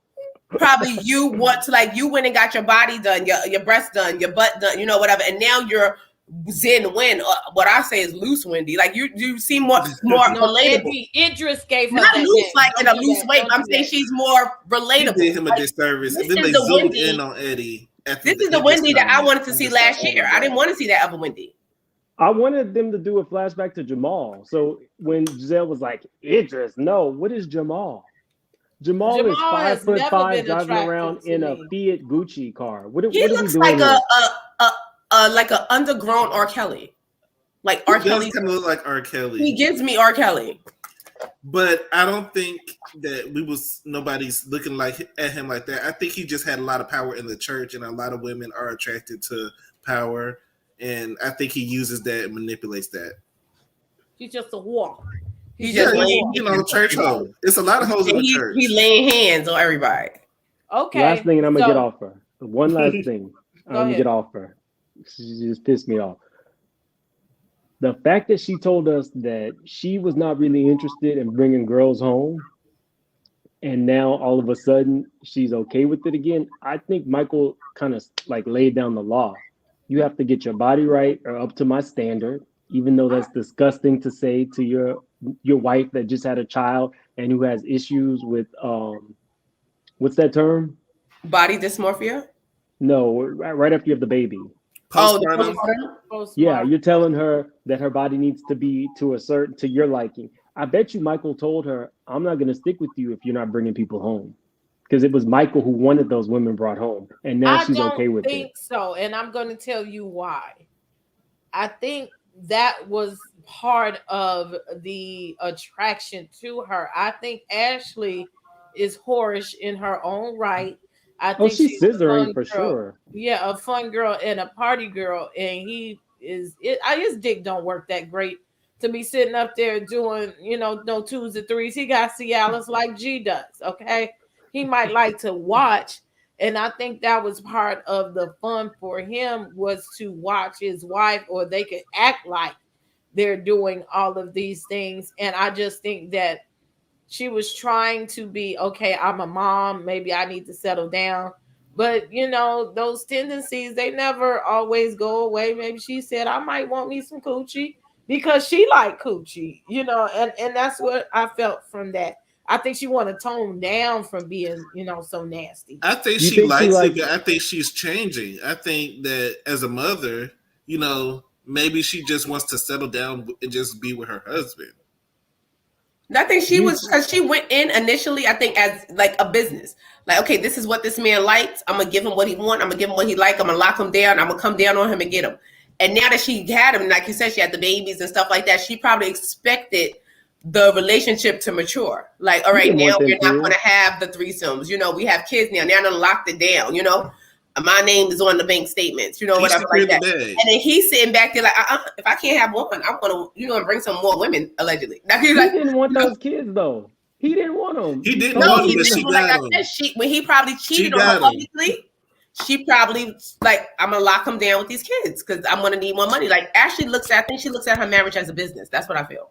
She's a finesser, and she knew that he didn't want those kids, but she got those kids. But you saw how she worked out to get that body back together. She's like, you will not be calling me wide back, and he will not be creeping without me. Because she worked out that hard because it's a business. She wants to keep that intact. The cash flow. She was always the trophy wife, so she has to maintain that. I'm looking at the reality check. She's a pageant girl, too. She know how to starve herself and all. Yeah. But she probably got a reality check real quick that Michael, look, you may think the relationship is maturing and we don't have to do these swinging type things, but this is what I want to do. And I think she just got a reality check like, well, he's not going to mature. I'm going to have to flow with it because I'm NBA Ashley. And I don't think I feel she didn't gain a lot of weight during her marriage. I mean, I think the loss of the weight was easy for her. You could tell that most of the time she was all baby. She didn't blow up like that. She was working out down to the Instagram. Every time I saw her, she was sweating. Yeah. She was working out. She bounced back really quickly. So for them to be attacking her while she's losing the weight, I thought that was silly because, she's losing the weight. But her coochie fell out. Like, give the girl a break. Damn, I wouldn't have shared that. Those about your anal ripping and your anus ripping and your coochie falling out. We don't need to know that. And your sex life with Michael. That scene in the hotel was uncomfortable when she got on his lap and It just seemed like, this man was so uninterested. The only thing he was interested when she mentioned Juan, I think she had to mention Juan for him to perk up. Did you see that?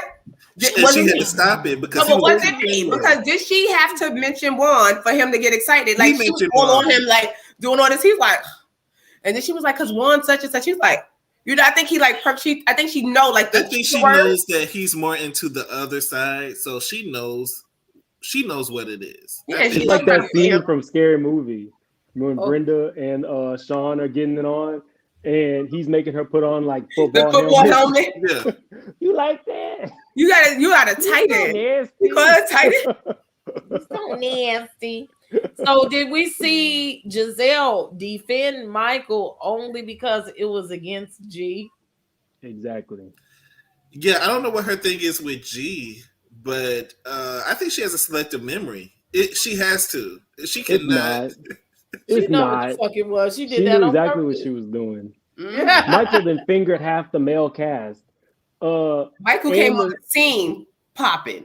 He was pumping as soon as the first episode that Michael was on the show. He slapped the guy on the butt. He slapped Katie Ross's. No, but when they was on the boat, I think they were somewhere and they was at a mixer or something. That's when they first met. Ashley. He took his pants off. Yeah, Ray, I remember that. Not here for none of it. I remember then that second season there was another cameraman, and then season 4 it was another cameraman. Allegedly. But Ashley said that's what white guys do in Australia. They just, Oh no, there's a film. There's footage of the season 2. There's footage of him doing it from season 2. Yeah, he said, "Don't do that." He was like, "Don't do that." Wasn't that happening in Monique's house? Because Monique was like, "In my house." Something happened in Monique's house, and Monique covered for Ashley, and that's why Ashley had her back when the whole situation happened with Candace. Monique did cover for Ashley because she had the footage. Yeah, she didn't bring it up. She did not expose that footage that she had, and she did not throw Ashley under the bus when she. Monique is a good friend. I don't think that Wendy is jealous. Production had the footage. I don't think. I'm sorry. One of your comments said that Wendy was jealous of Mia. I don't think Wendy is jealous of Mia. I think that some people look down on people that they don't necessarily find to be smart or cerebral. And I think Wendy heard Mia speak for like a minute and said, "This bitch is dumb." I think she is a little bit jealous of Mia. Honestly, I think she is a little bit jealous of Mia because like a lot of times. Because Wendy had to be the smart one. Like she said, like her mother, like she had to be with Dr. Wendy. It was no other choice for her.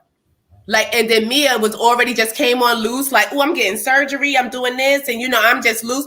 And maybe that's who Wendy wanted to be more like, because like I said, Wendy had came in how she came in now, last year. We would have really liked her because she was more open, like, all right, this is what I want to be. So what I'm a professor. So what I'm, this is, I like. She likes to be a part-time thought, like part-time. She's not a full-time thought, but she wants to be part-time. And I think that she's jealous because Mia could be a full-time thought. Yeah. But she's retired. And look classy doing it, okay? And no, she pretends she's classy. Because if you was, like Shady said, down to the Waffle House, ain't nothing classy about you, girl. Ain't nothing classy about a Waffle House bathroom. You was straight pretend. I'm sorry. That's the dirtiest bathroom you ever want to go. What about you walking around barefoot in the strip club? Right. Yeah, the floors be nasty, and y'all don't ask me how I know these things. Okay, I can imagine they don't vacuum or sweep a lot in there. Not while you spilling liquor. It's just like going to any other club. They do it once or twice a day, and that's it. So let's talk about Mama Dot, Candace, Chris.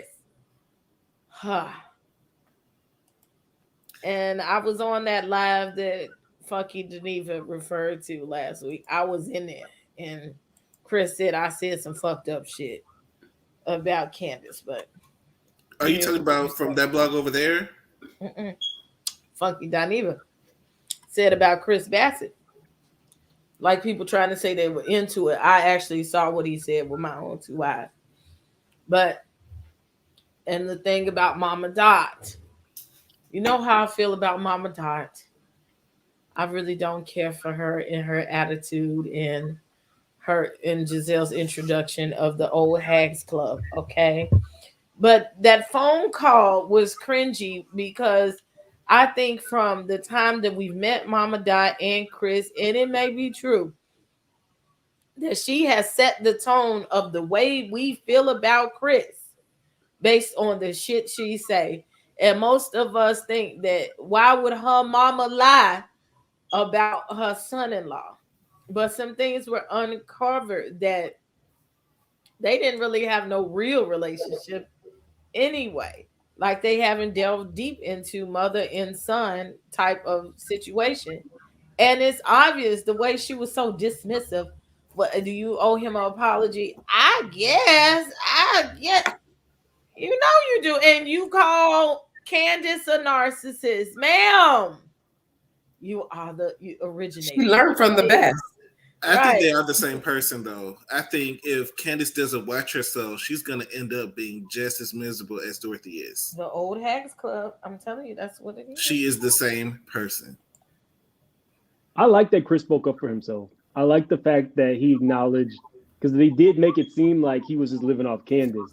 It was good to hear him say, I had an apartment, Candace had an apartment, they went in on property together. Why would I be paying off your mom's rental property? Investment property. He said, hell no. So that makes a lot more sense. But if you live in there, if I'm living on the property, I'm going to pay my part. But what he was saying was he's not going to pay down on an investment property that you're going to potentially make money off of. Because if it's an investment property, you're going to make money off of it. The mama owns it. I understand where he was coming from. I'm not paying for your shit either. If it was an investment property for Candace, that would have been a different story. But I'm not going to pay rent to your mama for your mama to make double money back.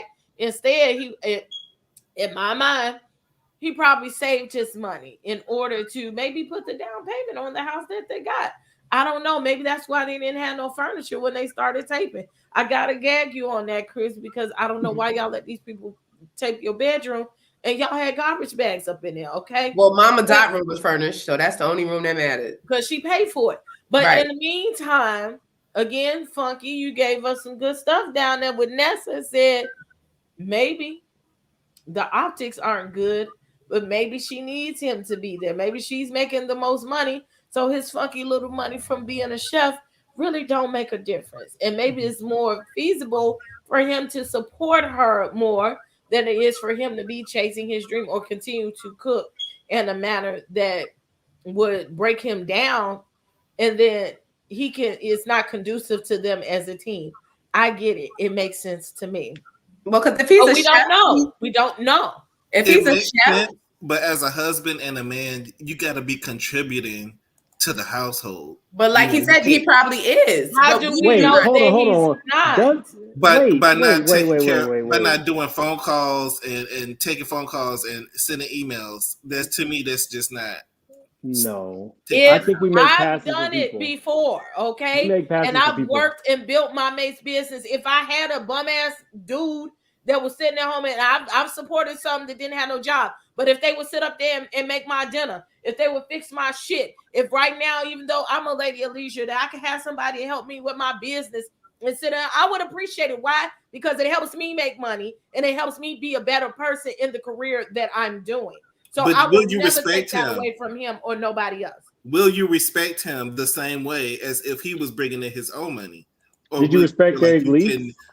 Emasculate him and like Candace does. Emasculate when it gets to the point that you're coming home and you feel like you're raising another child.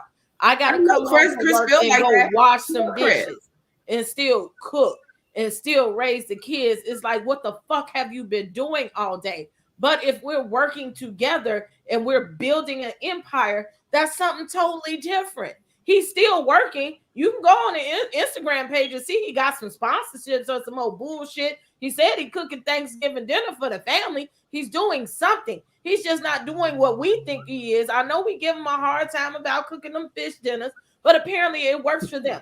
And I don't give a fuck. Because Mother Dineva really she broke it down because it's like he said optically, like if you look at it from the outside looking in, you like, oh my God, he's just riding your coattails, he's not doing anything. But like he said, he does have money. Nobody really asked him about what does he do. Like he said, like you made it seem like I come from a family of nothing. Like I come from, like nobody never asked me, like where I come from. What do I have? What do I bring to the table? And when you're just looking at it from the outside, looking in, you'll see like, oh, he's leeching off her. But maybe it does work for them. Like she's probably making the bulk of the money. Like when you're a chef and stuff like that, a lot of times that's passion work. Like you love to cook. Like some people just love to cook.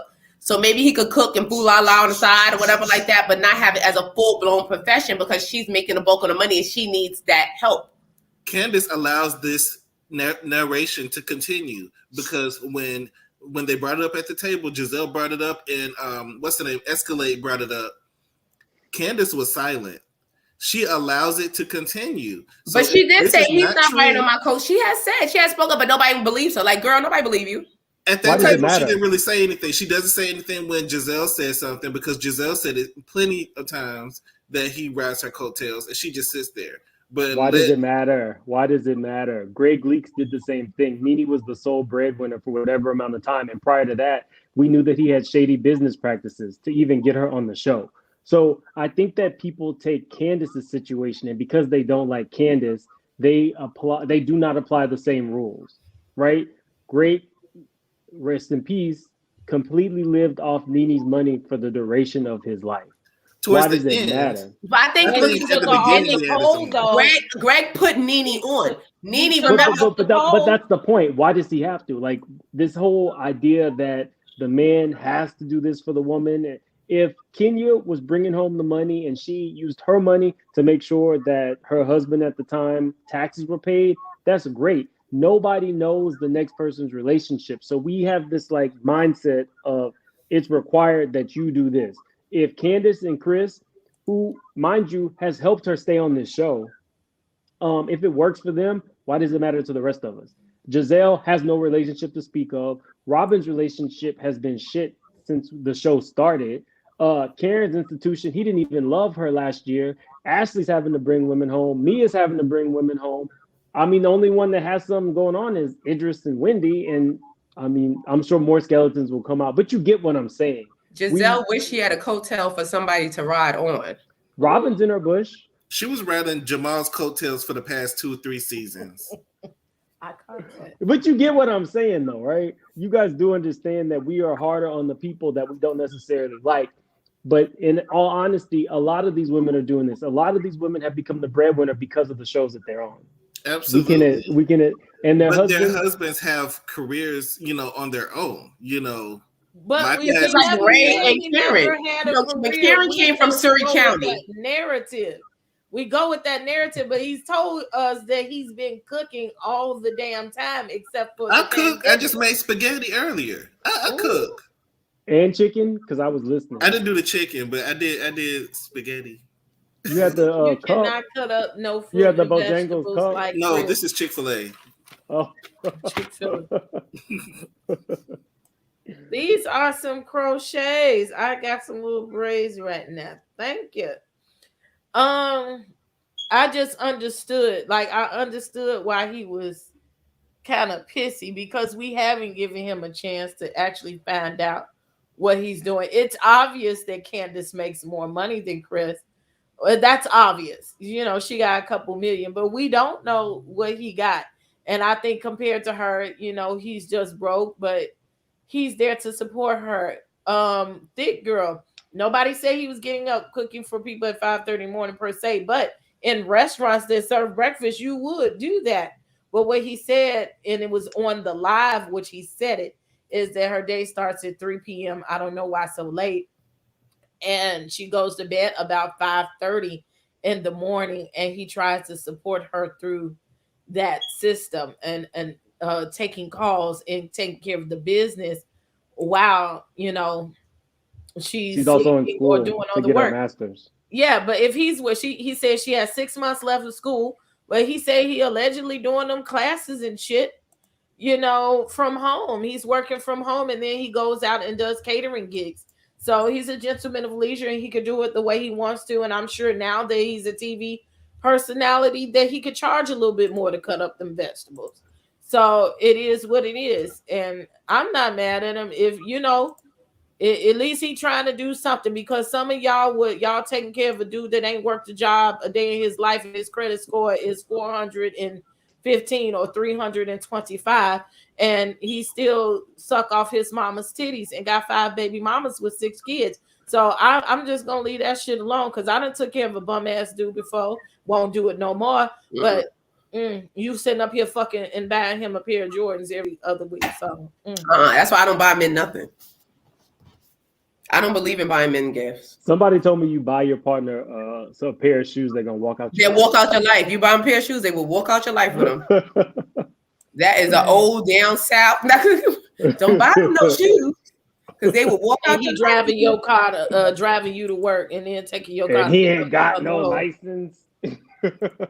Ain't got no license. Sitting up there driving your car to go pick up his other woman while you at work and doing it in front of your kids. Yeah.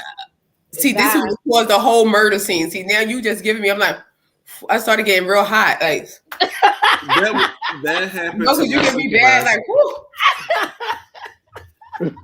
that happened to my supervisor, and I roasted her one day about it.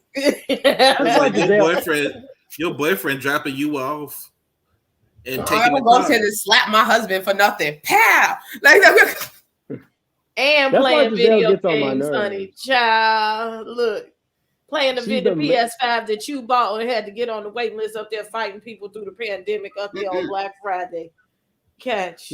That's why Giselle gets on my nerves, because she's always giving people advice, and it's like the only thing I'm gonna do. Like, why do you keep asking Giselle? Asking Giselle. No, that advice is unwarranted. Like, no one asks her anything. Yeah, you get from Giselle what not to do. Period. What Giselle? What not to do? What not to wear? What not to wear? What not to do in a relationship? A wig not to put on. Her kids said not to wear. Her kids said that she is not a good example. So maybe that's something she can work on in therapy. Instead of going to these TV therapists that just sit there and look at you all day. Go to a real therapist. Yes, he's that guy. I think that guy would have been a good match for Giselle. The little guy, the guy that was real cool with her mom. Like, I think the mother knew him. Jeff.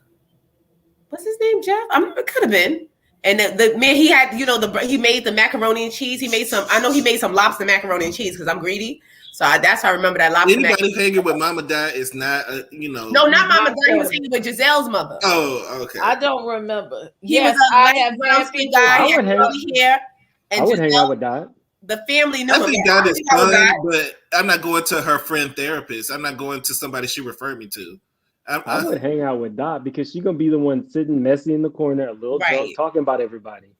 I had my crown on, but it was giving me a headache. I had a little headache. So. Dot gonna get the party started. Dot gonna walk around, whisper shit, and walk away like. And yes, I have been picked up late with my own car. Like an hour. I was mad than a motherfucker too. Everybody had. I'm not waiting on my own car. I never lend my car out ever. I'm not waiting on my car that I paid the note on. Oh, no. I was mad that Gemini mouth came out. See what green screen drink? I'm drinking Crown Apple, but it's green, so everything is green. Comes up invisible. Okay, where are we before we take a couple of calls? We at Candace's toes. When Candace was crying on my toes, you zoomed in on the last episode. What is you talking about? You zoomed in on my toes. That was when Mia and Candace were going back and forth. No, she mentioned it again. She was like, you zoomed in on my toes. You zoomed in.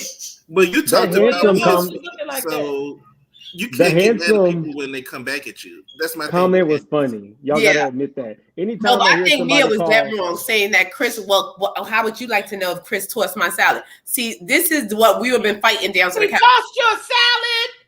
We'd have been down. I'd have pushed Andy out the way. Wendy was trying to have a moment.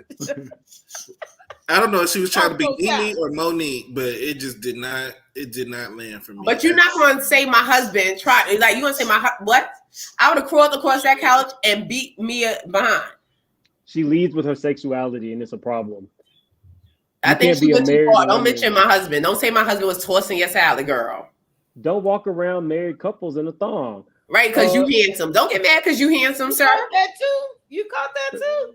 I would have said something. Not that my husband is insecure, ma'am. I just don't appreciate your ass clapping right now for breakfast. Okay, not over eggs and bacon. Okay, I forget that outfit, but yeah. I know with that. Now that would have caused me to make a strip club joke. Like I know you used to it, sis, but not today, say. Yeah, she should have known better. As a woman, she should have known better. People have been giving her a pass. But she didn't say that about Candace's husband. That's her husband. Don't be saying all of it. Her husband all of it. Tossing your salad, like girl, because we would have been fighting. And that wasn't a read to me if it's a lie, you know. Yeah, it's like, but you outrightly like, knew how to fight on the show. She would fight. Like that would have been a fighting moment if she knew how to fight. She said Wendy's husband never even could look her in the eyes. That was probably true because Wendy was acting insecure. But you know, Idris did not look up. And she was making him. She was choosing the answers for him, and was like, "You better answer this way." I was gonna say, let us not forget on that game they cheated, and he put down Wendy, and she was like, "You better erase that bitch name off your board, sir, and put up nobody." No, like I don't want nobody that like other people don't want. I don't date ugly men. I tried it one time in high school. He wasn't so cute, and he cheated too. So never again have I chosen my superficiality and chosen how good you look, how good your daddy and your mama look to see if what our kids gonna look like. Yes, I am superficial like that. You better be cute because when we take these pictures, I want people to be like, "Oh, he fine." Yes, and I'll bust you in your motherfucking head if you look twice. Just glance and go. Glance and go. Yeah, I got older. I wouldn't care about looks. Like if I was out there, like I wouldn't care about looks at this point. Looks matter. I'm not gonna say that they don't. I'm a Pisces. At this point, I wouldn't. I wouldn't trust nobody like Mia. If I was a girl, it is just something she oozes, and it's not sexuality; it's desperation. It's slutteration. Like, she saunters into the room on purpose. Wait, what are we reading? I don't know. I don't think she wants anybody's man. Listening to you talk about that good old desperation. Damn. You don't think that it's desperation to saunter into every room? I think she's used to get attention from men. That's how she. Yeah, I think that is because I saunter. But you've been married for 8 years. No. If you saunter into every room, like Wendy, that whole life just don't leave you like that. No, because you just like attention. Yeah. Mia gives me kind of like drag queen tendencies. Yeah, because everything like I've been about called her several drag queens. Exaggerated. Oh my god! See, I've been called several drag queens. When people think I'm a drag queen, I'm like, thank you. Like, oh my god, like wow. No, because it's like a personality. Sometimes you have a big personality, and you may come in like just take over a room. But I don't think Mia has that capability. She just looks like slutteration. It doesn't. It gives she's trying too hard. Yeah, like she's trying. Like you should be able to command the room without obviously trying to command the room. That is true. Wendy did it too. I want them to give people grace. Like they're over there saying that Wendy made such a big deal about the Eddie rumors, but Robin was gonna bust a bitch's ass over the rumors with Ron. She was gonna beat the out of Ashley over the one, but people forget that.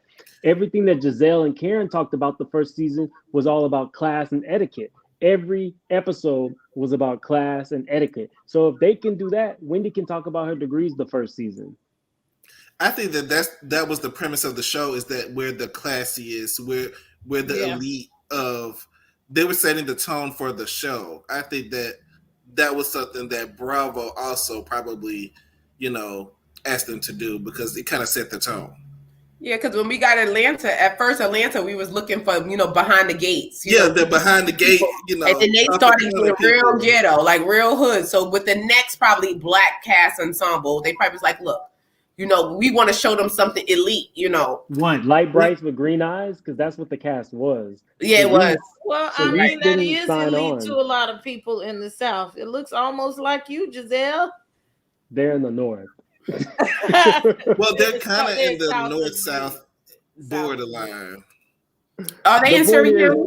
Are they in Surrey County? Well, we talked about Surrey County I think I'm gonna need an old Surrey comfort. So last, before we do the call-ups, let's see what we're talking about here. We did talk about Surrey County. One quick point. Giselle says she also a no accountability, no apologizing hoe. Is Giselle when it came to Eddie and when it came to these kids. She just said, I don't think I owe him an apology. Stand and in she it. stood in that shit. Stand in it. I'm not mad at that. You know, stand if you're going to be a certain type of way, just stand in it and See, let this it. This is what I want from Candace. Like, Candace would be cool if you just stand in it. I don't want you folding a napkin. I don't want you crying. I don't want none of that. I want you to stand in it. Yup. I don't want later on see you like this. I just want you to be like Giselle, stone face. You know, like I said, Giselle gonna grow some next, but you ain't crying. Hey, California cutie. Hey, honeys. Sorry I'm late. Hey. What's up? I had a lot of traffic. Y'all know it's traffic time right now for Thanksgiving. Oh, yeah. So I got caught in a lot of traffic on my way home. Crazy out there. So it was funny for that. But good evening, gents and princess. Good evening. And the beautiful people in the chat and the beautiful Mace. Thank you. Oh, y'all cold-blooded in here. I mean, I wanted behind the gates, but they allowed Robin to give us behind the gates of Section 8. That's why I'm not watching him. I'm on Section 8. I don't want to see it on RHOP. Right. I'm like, what? They have to have a charade. They have to have one charade on the show to make it dynamic. Charade has a house, though. She did that first. You know, she had them air mattresses. You know, when she first got on there, her kids she had a air she had a house. She had a little apartment. She had a mansion where the gates didn't work, like Nene said. The gates didn't work, but it was a mansion. But they had gates. And then she had grass and dirt, you know, and then she had a house. But you know, shout out to Sheree. Phaedra, what did you see when you rolled up on Sheree's house?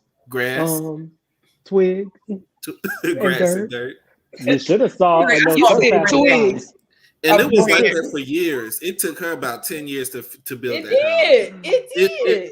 It was like that for years. It was like the landmark. We would just drive past it and just look at the dirt. Well, I ain't never built no house, so I ain't about to bag on nobody and how long it took. Long as they got one now. Well, it's still she trying to still make the She by Sheree. It takes time. Right. It takes time. Did we even get any back joggers this She year? by Sheree. I thought she made the jogger. Maybe we get get any joggers this They year. did come out. They did come out. But I thought she just did talking about it took 14 spring summers to get that collection ready. The joggers are out. Are you serious? Yeah, it was. It I came didn't out know like they last year. were out. Oh, hold on. Where they at? It took Online a pandemic to get a jogger. I thought she had T-shirts. I could sell her this if she wants it. Right. It looks good on you. So I mean, from season 1 though. That's a one of a kind. That's elite. Right. Oh, look, they got a store and everything on Roswell Road over there in Atlanta, Georgia. Sheree has a store. She has a storefront. By Sheree. I don't know if she had one. It located in Chastain Square. I don't know where that is. Is that up going towards That sounds like the northern Midtown Atlanta area. That sounds like Midtown. Wait, I need to find out why Surrey County don't have Wi-Fi. Let's talk about it. Now there is somebody in the chat who talks to me exclusively. We need to get Surrey County some Wi-Fi. Surrey I don't County. My town of Surrey County, from where I'm reporting from right now. The way she was going off, I'm in y'all Surrey don't have County right Wi-Fi. now. Please. What are you saying, Princess? Let's go.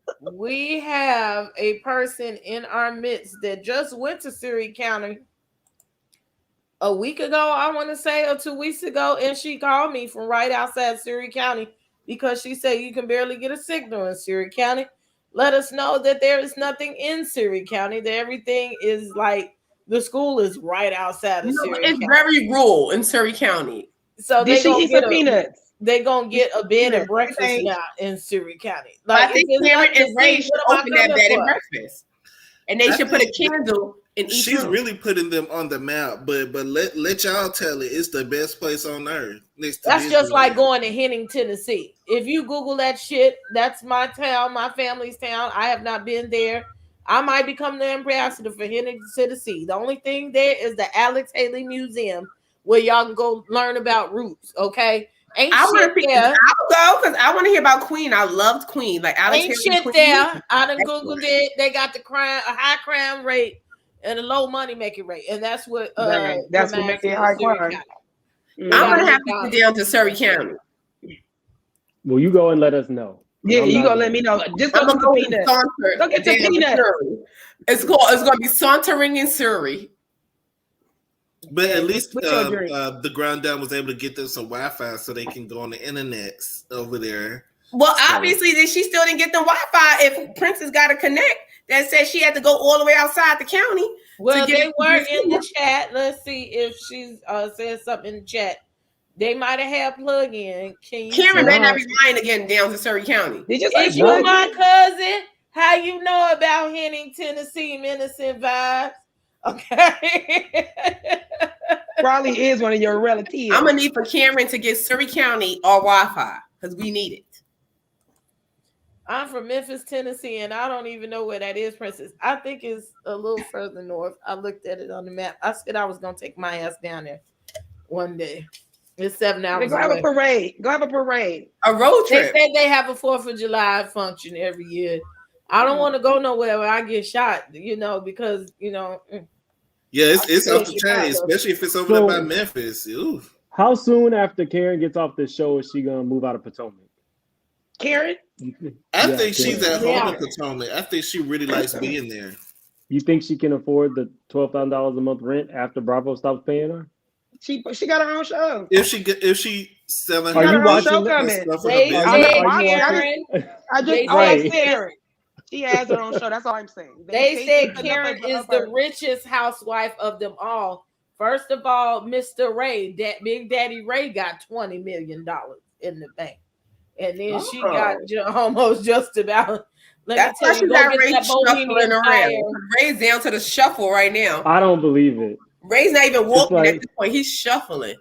But Ray always had money, so he might be retired now. Yeah, because that's how Karen was a gold digger. Karen know about Mia and them. Karen was allegedly. Now Karen went down to the Black Caucus down there in Washington. That's where you go to meet men with money. Women in certain professions know that in order to get a man with money, you got to put yourself in a room with men with money. You got to put yourself in that room. Karen put herself in that room to get the opportunity to meet a Ray. Pretend I'm not dressed like this. Pretend I'm not dressed like this. No, she was dressed like me. No, pretend I'm not dressed like this. So let me break it down. Karen had to sell her house as a short sale, which means that you're losing any and all equity you had in that home just to pay off your debt. That's not a good look if you have 20 million in the bank. Even if you have 20 million in assets, you wouldn't sell your primary residence to do that. You wouldn't be renting cars. You wouldn't be renting homes in Potomac when your husband has retired. At that point, you downsize. Karen is living off these Bravo checks, and the money that she professed Ray to have, they don't have it like that. I mean, again, pretend I'm not dressed like this. If there's one thing I know, it's business. Nothing that they have done has been smart business since she's been on the show. She started the show with the old car, a busted wig, and white appliances. Then she quickly had to sell the house to pay off. Then she had to quickly sell her stuff to pay off that debt. So not that I was going to say, what if they just don't have liquid assets, but at they the point that got that the 20 million tied up somewhere? Because she done wouldn't- got the you wig wouldn't line sell and your stuff home. now. And she has a lot of business. Yeah, a lot and I going feel on. like all of them are living off the Potomac check. Let's be clear. That's what I'm saying.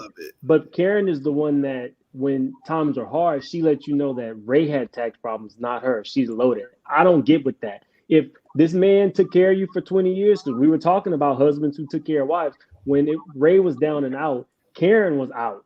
Let's just be honest. I don't think so. She said it out of her own mouth. She said that Ray, she was out. Ray's She did. problem.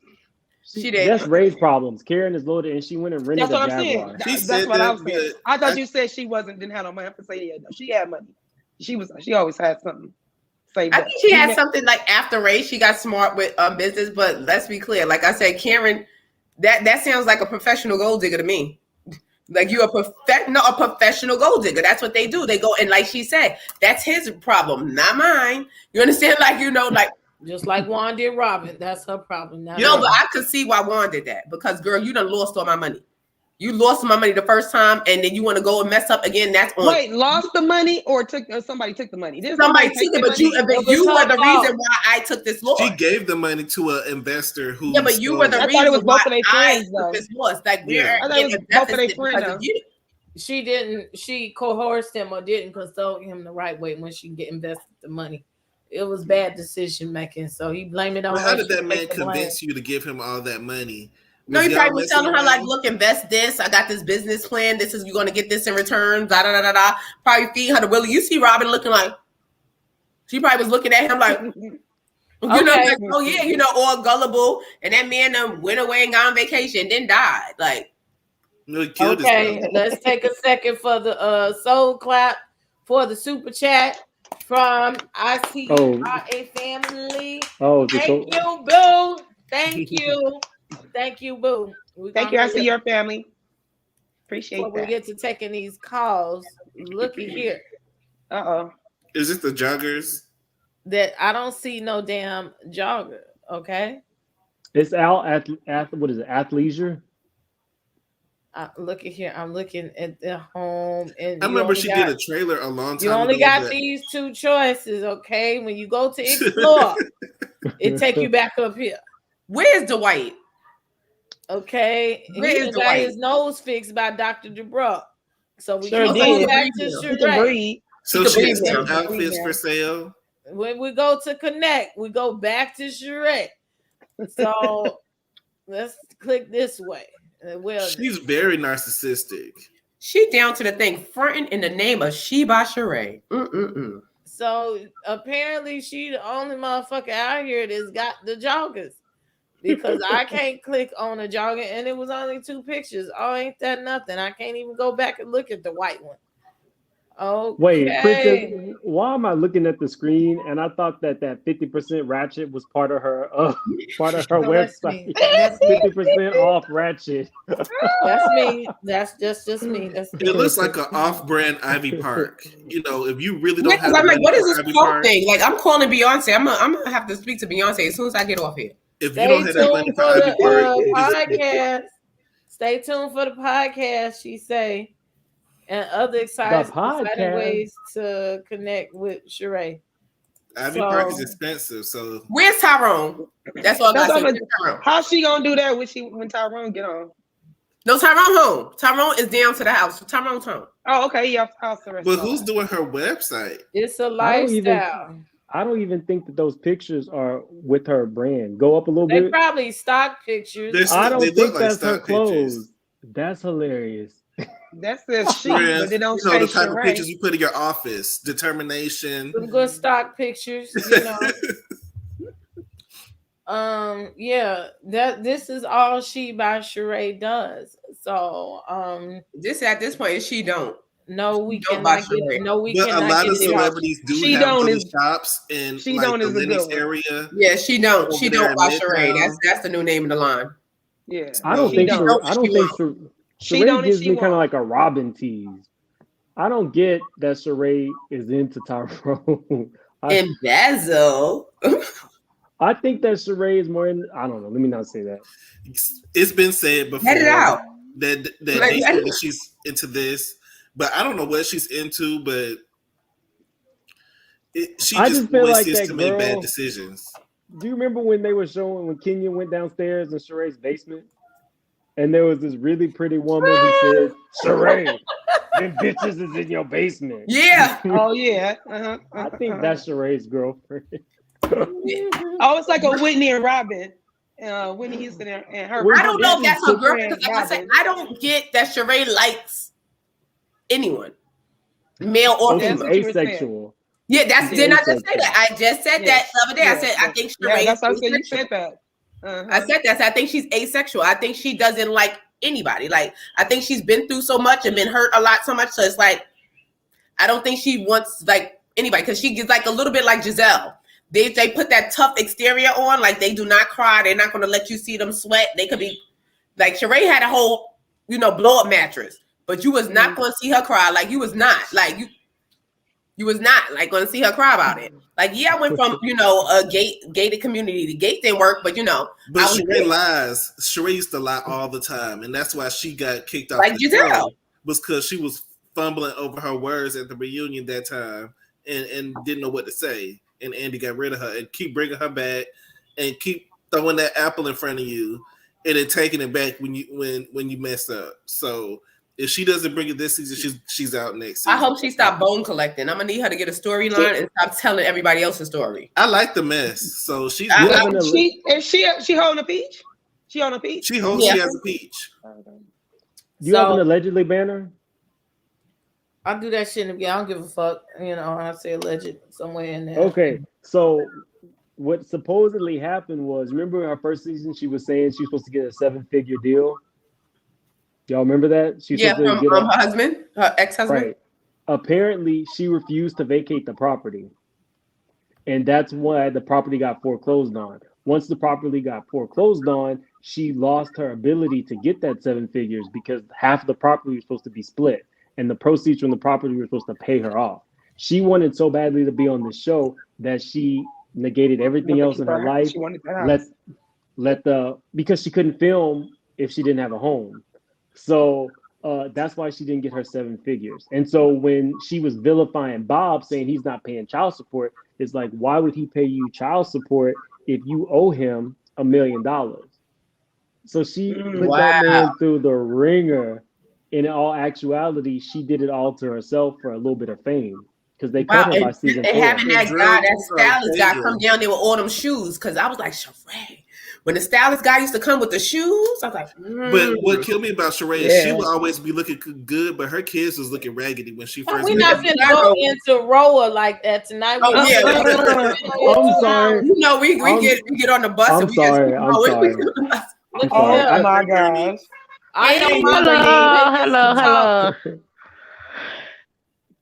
Hello. Hey, all y'all crowns and kings and queens, how y'all doing? Okay, how you doing? Excellent. I'm fine. Wendy was doing too much for me. I wanted Andy just tell her shh and be quiet, cause we know you got this alliance with Candace, and you're gonna be her pit bull. So anybody come at Candace, we know you're gonna have something to say. She kept shushing Mia when Mia was just being Mia, and she came at and when she said to toss the salad, that was a retaliation against Candace came for her all season and on Twitter called her handsome. So you called me big feet, I got big hands. You said I'm looking like a man. And okay. And handsome. Okay. Don't forget handsome. That's what she said. She said right. She said I did that because she called me handsome on Twitter. So that's why I came up with the toss of salad. She said, I'm not interested in Chris. I just said that to get to her. Mm-hmm. It worked. We knew that. It was obvious.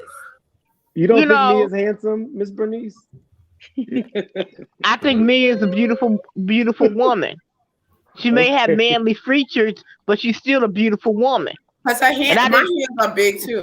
Right. And I didn't appreciate Candace always coming for her look. I got basketball grippers. Right. You a little chihuahua and you want to come up to this Great Dane. Do you know that Great Dane can hurt you? Come on now.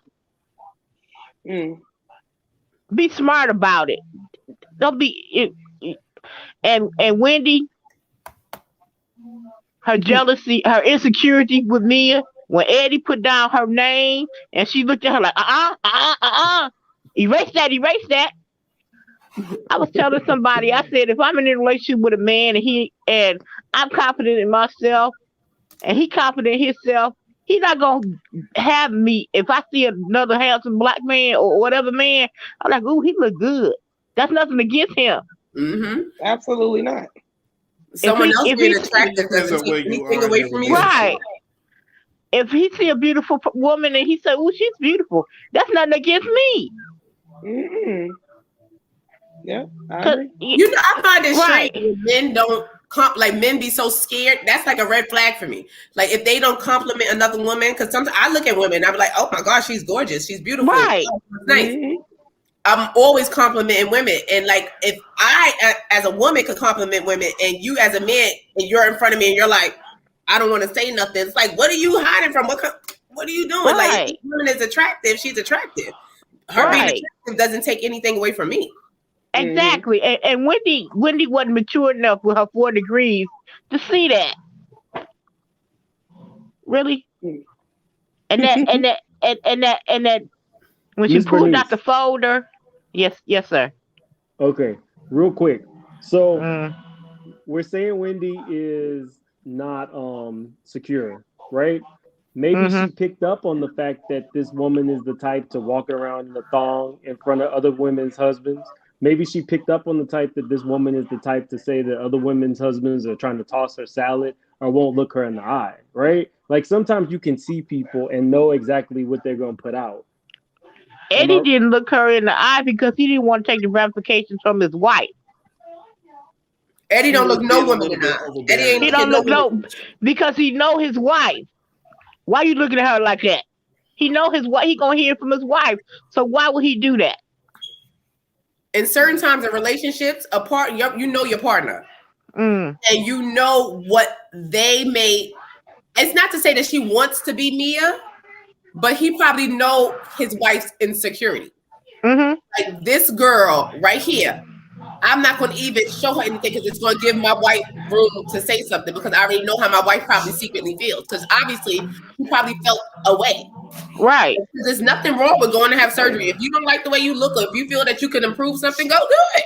Right. That's why I don't think Wendy's insecure of me at all. I don't think she's so insecure at all. For one, she got enough melanin in her skin for the type of woman that he married and the type of woman, the way the story was told and how he got his woman, how his friends were in college and how he knew Wendy was the one.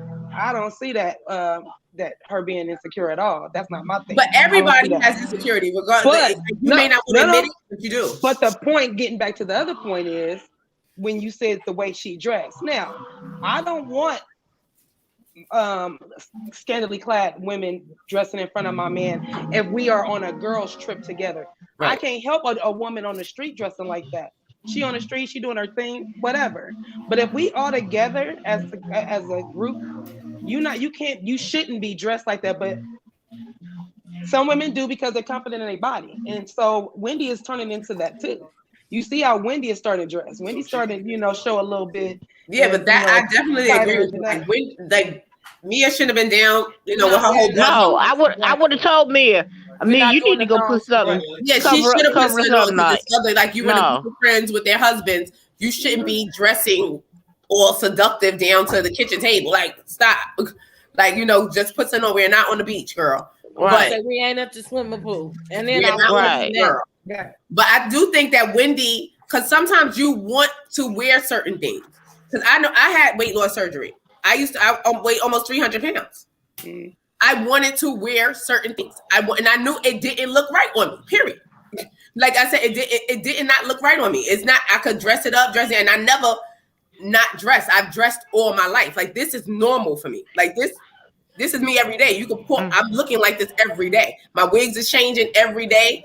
Every day. This is just what I've been doing when I was big, small. A purple wig yesterday. Yeah, I had on another wig this morning. It was so pretty. This morning I had on my dreads. I had my dreads on this morning. I like women that can do both. Or I like anybody who can do both. To mix it up. I always have like, you don't fit into certain things. Like you want to look better in your clothes. You want to stop. I wanted to stop wearing safety pins. Like being big. Like I've been big all my life. Like I remember in 3rd grade, I was wearing a full. I skipped training bra and went straight to bra. You understand? Like so, a lot of times you have that insecurity from growing up like that, and you may want to wear certain things. You may want to look a certain way. It doesn't mean like she's so insecure. Like oh my god, I'm so like. But she probably has that. She looks at Mia. Like I said, Mia didn't have to be a Wendy. Wendy had to be smart. Wendy had to go to school. Like she had to be a smart. And sometimes she probably look at that like, damn. I bust my behind. I went to school, and what I'm saying. But at the end of the day, look at this girl, and she on the same level as me. It's different ways to get to the top. Higher level than her. Right. It's not only one way to get there. I just want to thank everybody. I gotta run. He's gotta go. Bye. Thank you, Miss. We Bye. almost It was done nice. anyway. Thank you for coming. Yes. I was supposed to drive by. And showing up with that lovely gown. I was supposed to drive by and drive back because I got to drive back. Oh Lord, no, don't do that. Don't do that. Don't do that. No, did you hear Candace try to throw the end? Did he drive back? Girl, Right. He could not even drive away because he can't have the car keys to the car. He couldn't even drive away. Like when he stormed out, he was outside like, damn. He went to go call his girlfriend. I can't even drive away. Look, crazy. they put me Have a good night. channel in the chat. Go follow Mims. His channel's in the chat. Y'all put it again, and I might put it in the description box.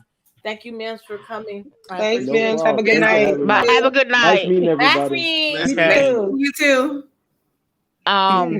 And I think that's why Candace and Wendy have such a problem with Mia, because Mia, even though she done came through a whole lot and she worked hard to get where she at, she's comfortable in her position. And Candace even told her, "You supposed to bow down to me. You knew." That ain't gonna work. You know, you should be thankful. You should be thankful. I gave you a storyline because you know she's trying to haze her like she say that to her. Like she's the big sister almighty. Like you been around Giselle too long, girl. You better go sit down in the corner. They said, what type of surgery did you get, Mace? I had vertical sleeve surgery. Weight loss surgery. Okay, what's your purple tree? All right, Miss Bernice, we got somebody else in the back. Anything else you got to say? No, other than that, I'm looking forward to Nikki and asking the right questions. I want to see Candace with a real wig on to show her forehead. Be proud of your forehead, boo. I got a big forehead too. Love it. She bringing it way down here. Cause she brought it way down. Like she thinks she's slick. She thinks that wig really. That wig was heavy. But they're talking about somebody else. Right. Living in a glass house. Right, because Ashley got hers out and she proud of it. She said she is 2.5 inches smaller. Even if she was a half an inch smaller, stop talking about it because your forehead is just as big. So stop. Big as hers. Like it's silly. That's silly to me. Like didn't they do the measurements? And wasn't Candace's bigger? Like I think I saw it about the same. It looked when they did the side by side comparison. It looked pretty much the same to me. Right. That's what I think too, Shady. But what I didn't appreciate is her saying as a dark-skinned black woman with 4C hair, Ashley is a black woman too. She acts as if she's not black at all. Like, come on now. And you we're said Ashley doesn't act black, you said? No, Candace was implying that she's black and Ashley is not black. Because she said you called her about my dry head. I'm looking like Candace, you all over the place. Get dry. Right. That's not really a dig. That's not even about a colorism or about we just don't people of persuasion. I haven't seen some persuasion people with some dry hair. Like that's called dandruff. Yes. Hello. Really dry, like girl, get the Dax. Like can let me part your hair up and grease your scalp. Right. But other than that, it was all right. Wendy needed to pump it down. Candace need to get a bottle and buy a clue, you know.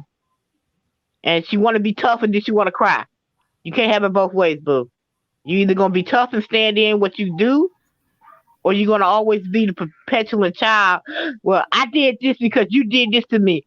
Now I'm gonna cry. Okay. And her mama need help. On that note, her mama need help. Her mama need because he wasn't supposed to be there. That's why. Well, thank you, Miss Bernice, for always coming in and checking on the children. Yeah, check on the kids all the time. No problem. Appreciate you. Yes, okay. See you next week, Miss Bernice. Okay, love y'all. Love you too. Bye-bye. Bye-bye. All right, who else is in the back? It's Sticky Zick Girl.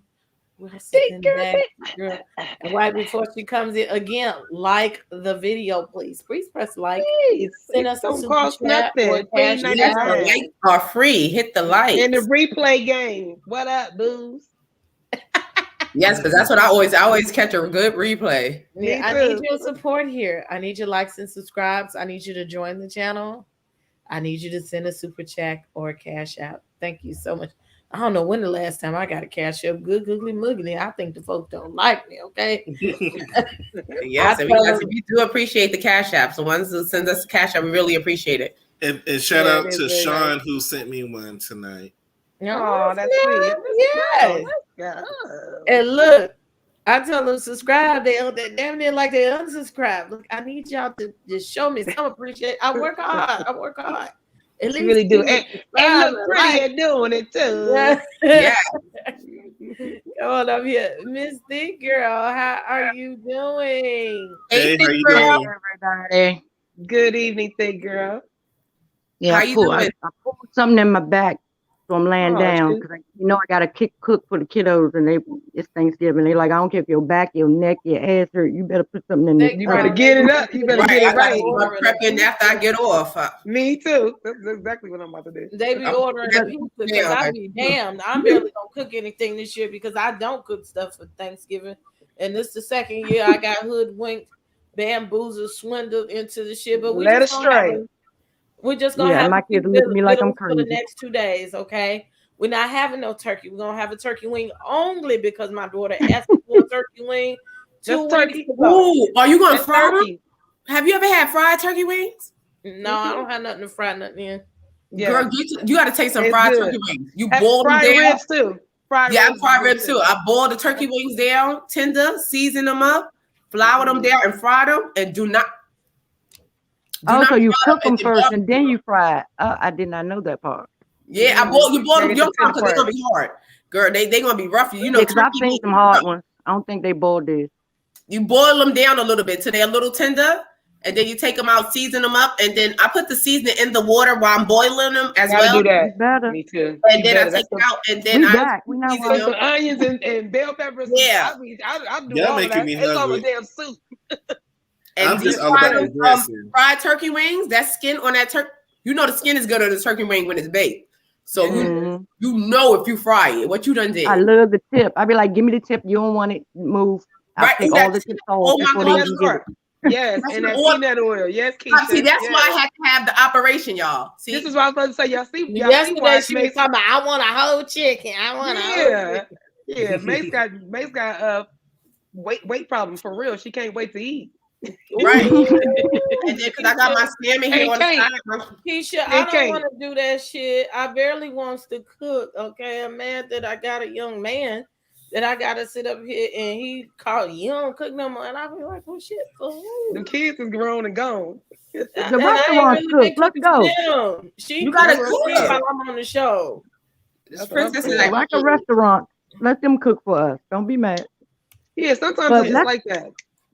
And I've been eating air. Now I went back to eating. Now I got to punish myself again to get the rest of these little pounds off.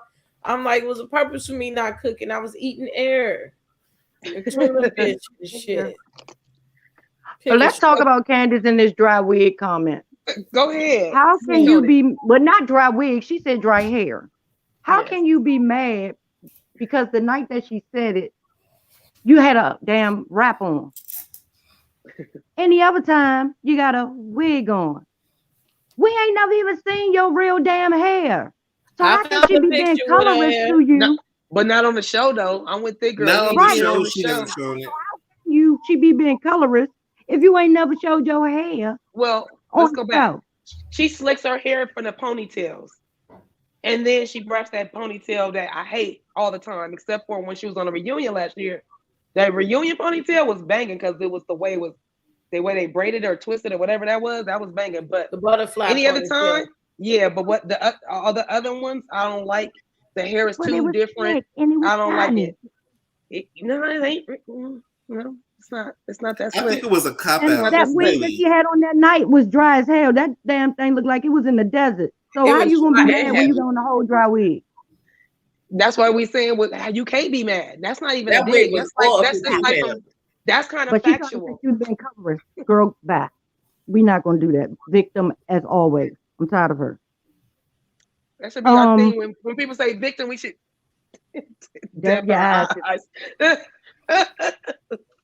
And Robin told us she's not a liar. Robin said she ain't a liar, but she lied when she said it.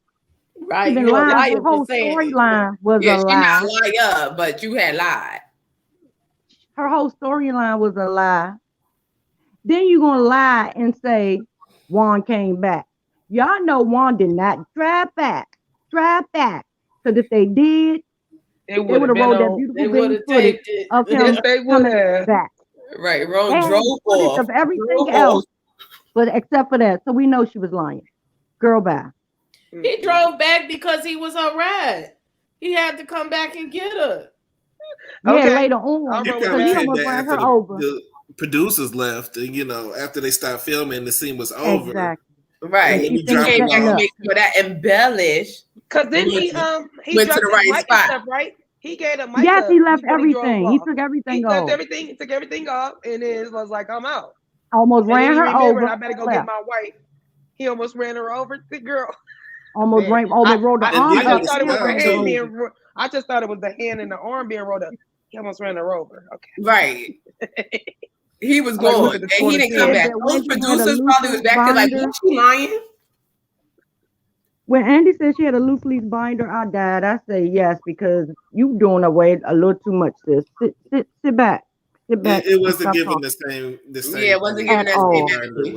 Yeah. So what she should have did, like she did the billboard of the text, she should have did one big billboard of the 1 minute call on the. You got a 1 minute call. This is what we talked about in 1 minute. This is what it was. I still don't think that proves anything. It proved. She said we did not talk about this. What you mean? Yeah, because Giselle said they talked a long time. Giselle couldn't. Giselle was.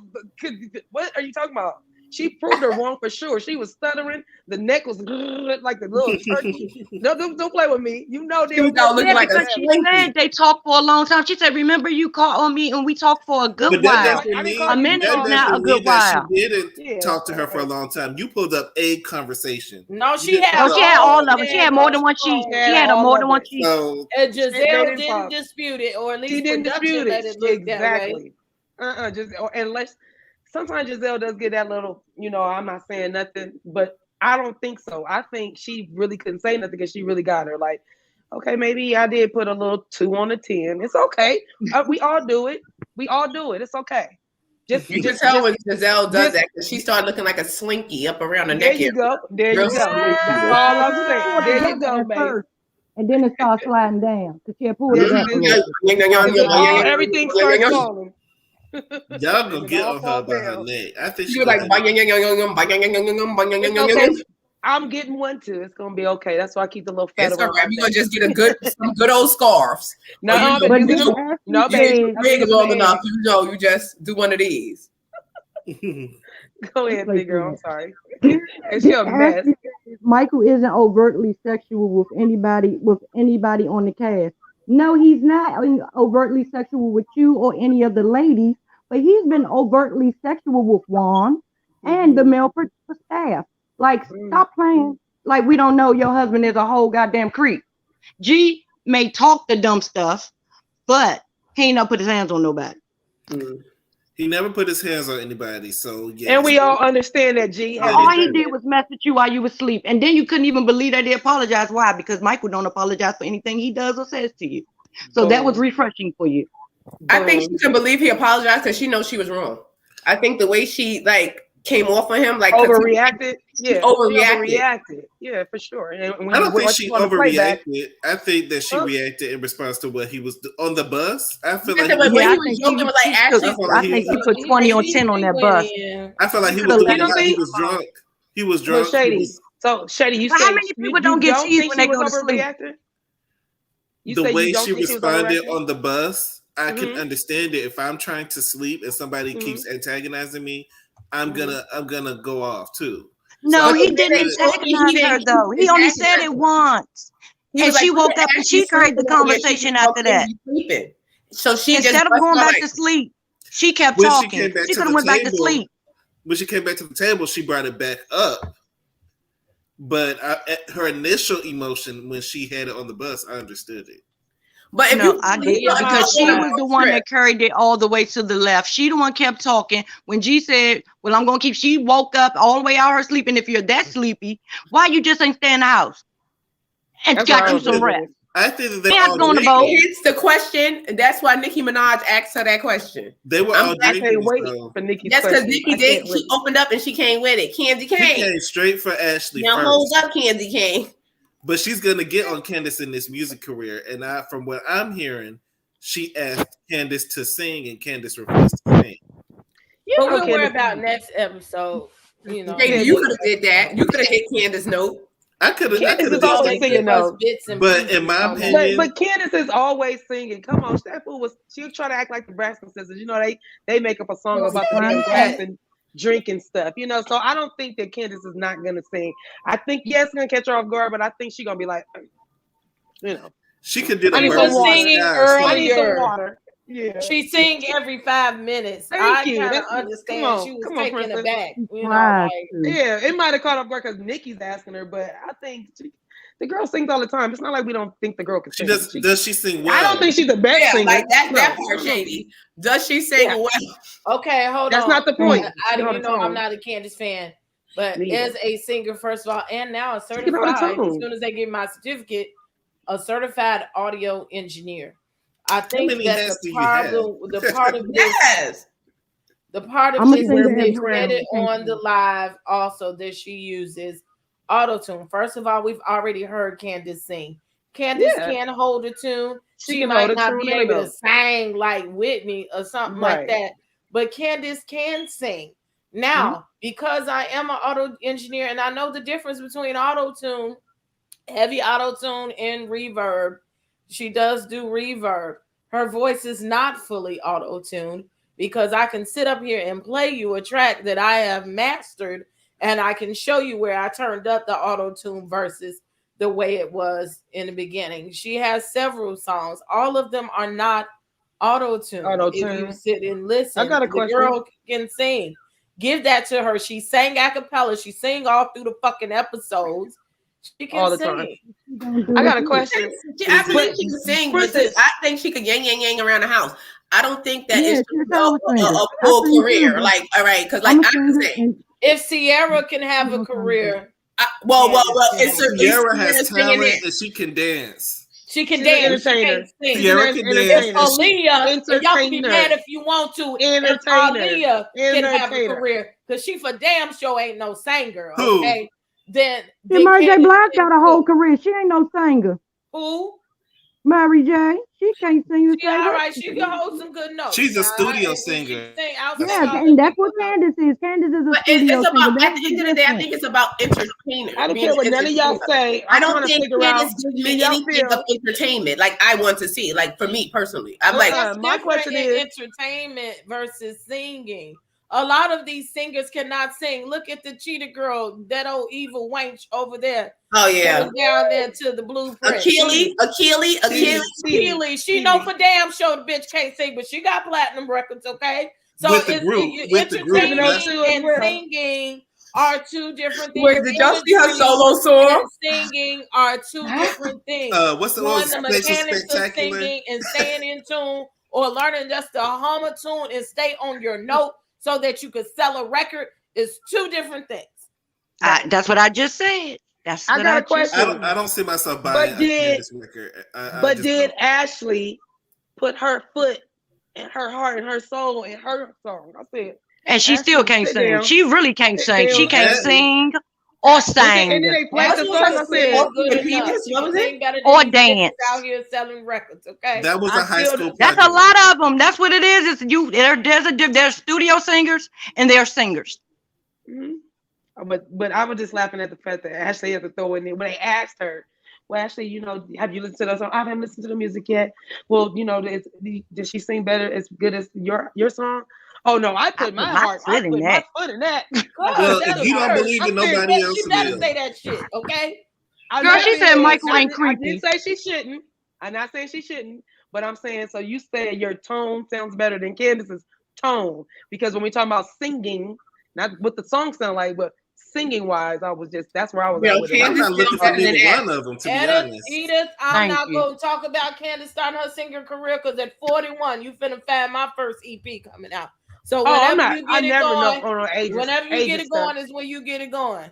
Right. Yeah, that's not a problem. No, but she was a singer before that, so I ain't gonna say that she started. I ain't gonna say that part, but I don't care about her age. I just care about her. As far as singing, if you have the talent and the vocal skills, you don't have to be young in the industry to have a nice vocal record. Well, you typically have to be young to make it because that's when they mold you, and that's what Hollywood is. The industry wants you. Back then you did, but when you got apples and you can produce your own music now.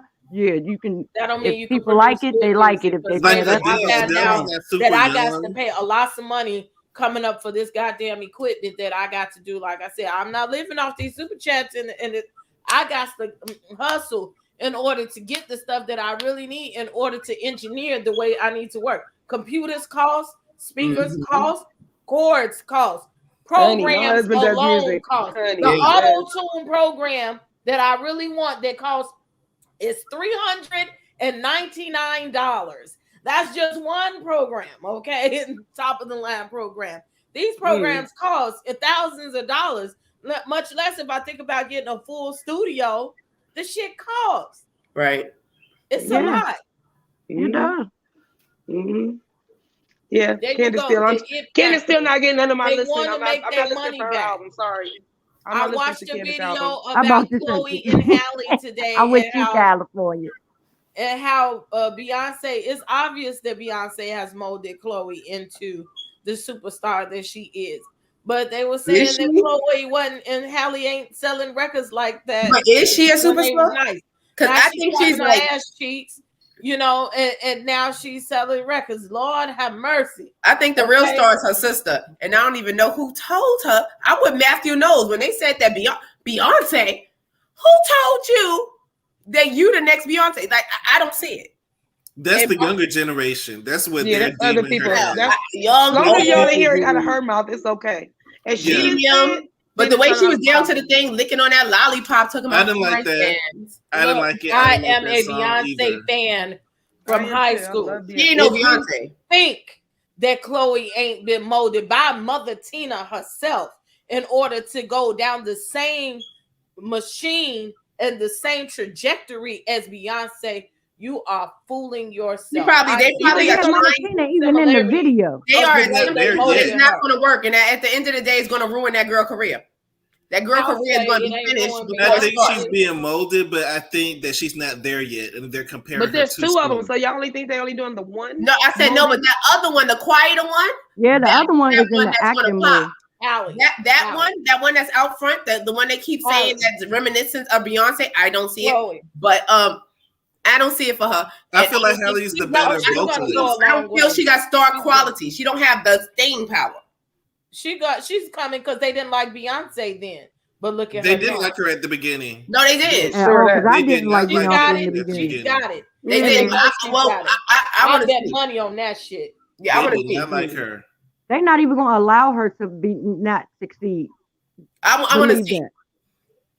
They have put too much money behind her already. She's going to cross over, first of all. Her and Halle real corny movie deals. They're going to That's where I'm at. I'm thinking of them as actresses. She's coming off real corny to me. I think her sister got Little Mermaid coming out. Yeah, so. Sister has a Little Mermaid. I'm saying watch out for the sister. No, both of them. They're going to make that money. They started together and they're going to finish it together. I bet one is not going to let the other one not. I don't think they're twins.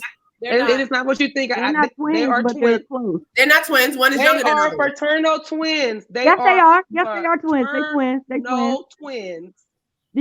Go back to their YouTube page. She loves them, and I watch them both. Trust me, they're twins. They're twins. Not just sisters, they're twins. Yeah, I thought they just play twins. So why they keep saying one is younger than the other one?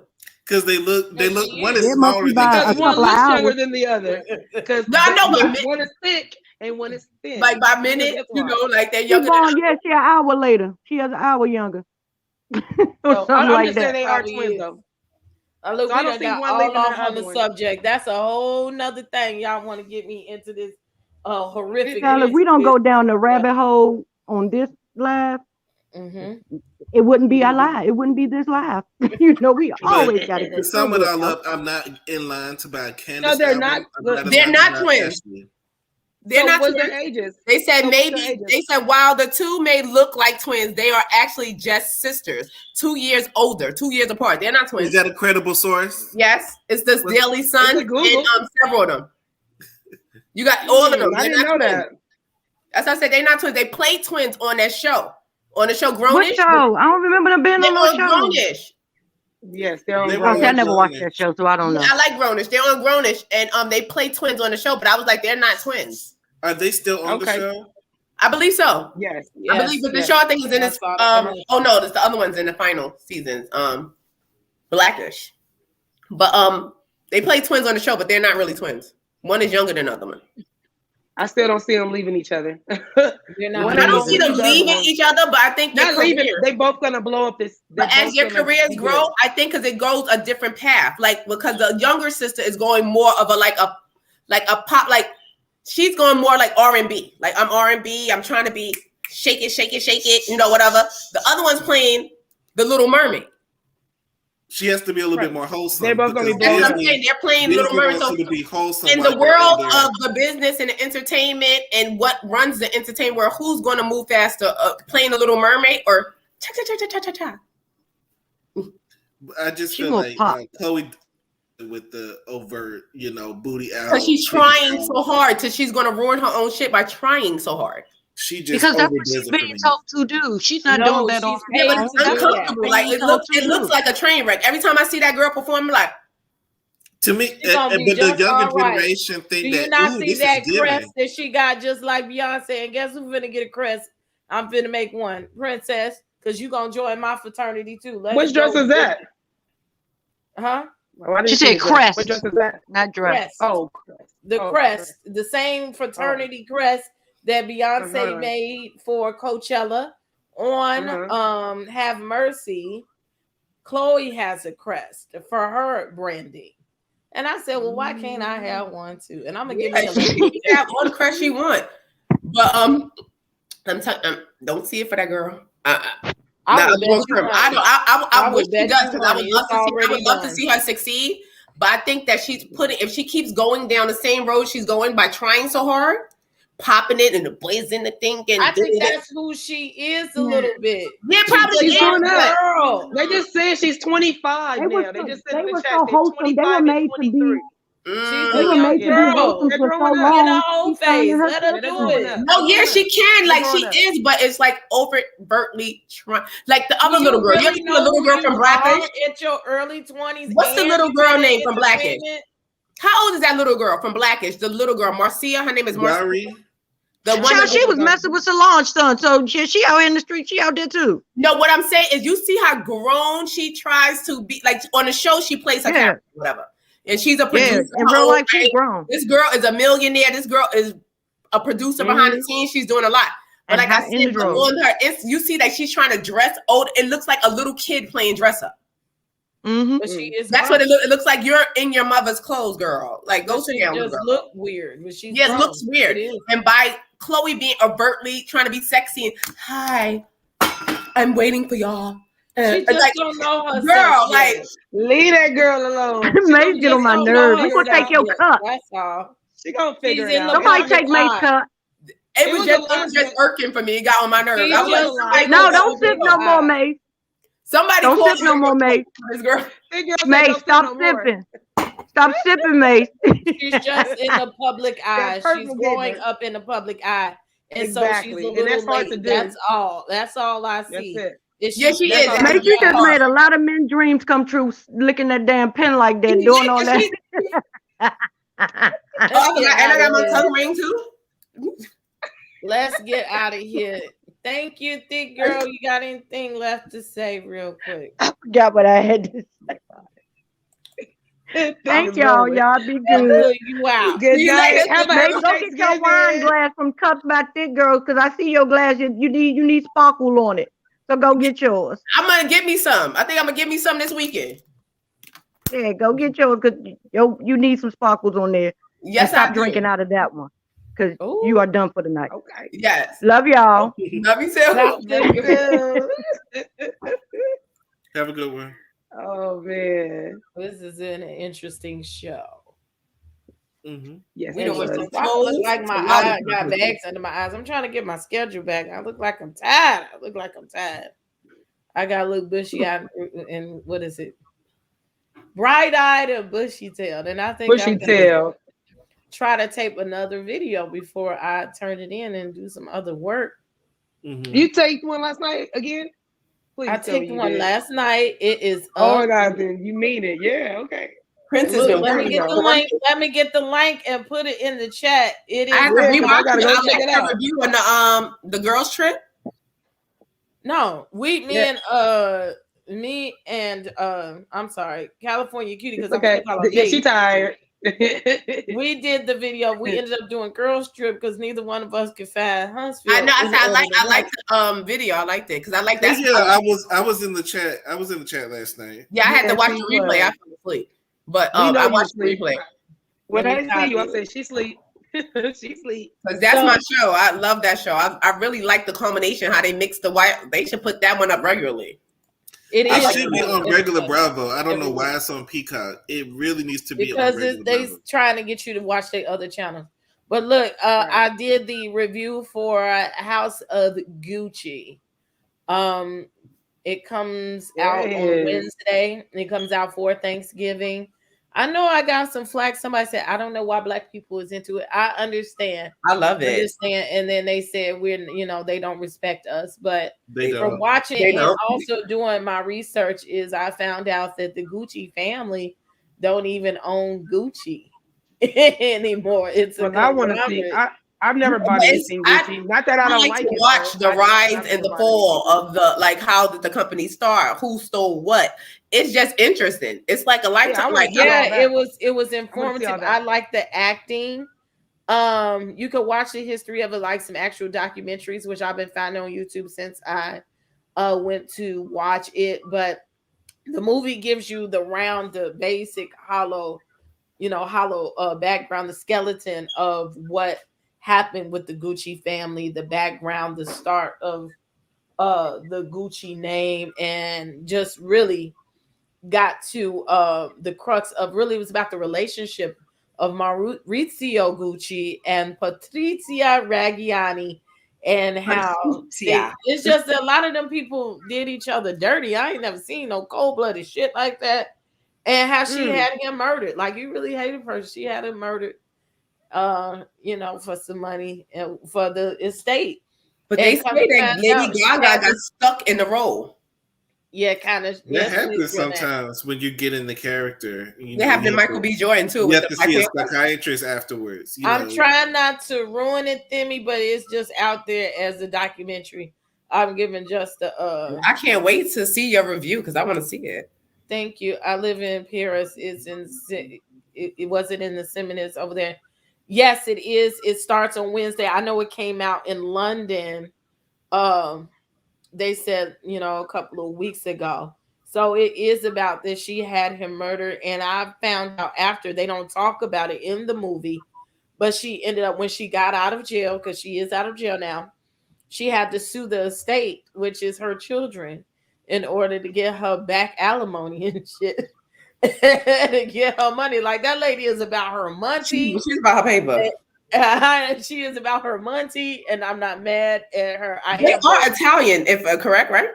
Correct. They are all from Italy. But there ain't nothing stronger. Like, Italian women are the closest thing to black women. Mm-hmm. Well, she's ruthless. Big girl just remembered her thought. Big girl remembered I loved it. If thought. you go see it, it's almost 3 hours long. It was about 2.5 hours, but it did keep my attention. It wasn't like a real, how some movies start off real slow and don't get good till about hour one.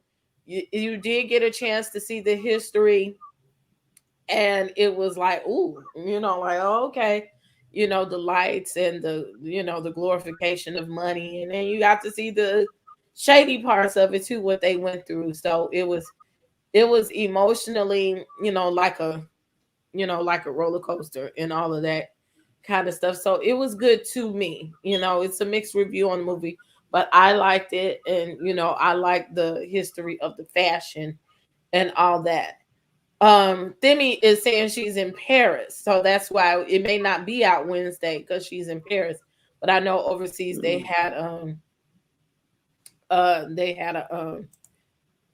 release in London. He said, "Don't they hate us the most?" Yeah, and that's the issue. What they say, I think Italians do like black women. At least they like they to do. sexualize us. I know they like to sexualize us, if anything. But they love black women. Like they love black women. So I don't know. We have a lot of them do. They do love black women. I'm thinking about tonight. I think I may do. Yeah, I had an Italian stalker when I was 15. This man stalked me. He found my house number. He started calling my house. He was having conversations with my grandmother. And my grandma's like, "Cause Robert called." I'm like, "Robert, who the hell?" That sounds like some ID. Well, how did you get your number? I was working. Honey. She froze. Oh, she froze. Damn it. Well, this anyway, sounds like ID channel. I'm thinking about doing tonight because it really been weighing on my heart. I watched Colin in Black and White, and that is on Netflix, and nobody's talking about it. So if I can, maybe I'll bring some attention to the movie because it was very inspiring, and it talks about race relations really a lot, and contrary to what people think. And I'll be all about the mess sometimes. I'm very into race relations. Yeah, but isn't it a remake of an older movie? Huh? Isn't it a remake? No, it's his life story. It's Colin Kaepernick's story. It's his life story. Netflix, it's like when he was in high school, from like 8th grade up until he got drafted to go to college. So it's on Netflix, right? Yeah, it's on Netflix. It's 30-minute increments. It's only 6 episodes. So I think I just might do a quick commentary on that to let y'all know about. But the stalking was real because I was scared. I was so Italian man. Yes, and no, he paid somebody in my where I worked in Rite Aid and the pharmacy. He paid one of the other associates to pull up my address and my phone number and gave her money for it. Because I used to see him in McDonald's. He would say hi. I would say hi, just casual. He worked on a train track, like the trains. He was doing that type of work. And I would always see him like at my lunchtime. But then I started seeing him on a regular basis, like everywhere. Then he would come and stand in front of the Rite Aid. And then I never knew that he got my number and stuff until my grandma was like, "Oh, because Rob called. He seemed like a nice guy and such and such." And I was on the phone with him. "You want to phone him? Who's Rob?"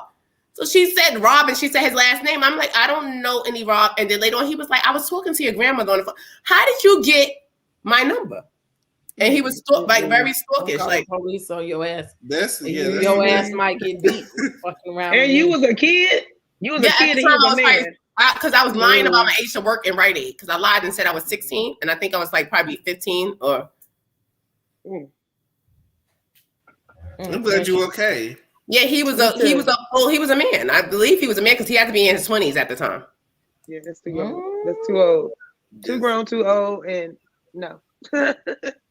And I would have fought whoever gave out my address. I would have fought them at work. Well, he didn't get that business. He didn't tell her that. He just said it was one of those. No, yeah, he said he ended up paying. He said I paid a hefty amount to get your information, and that's illegal.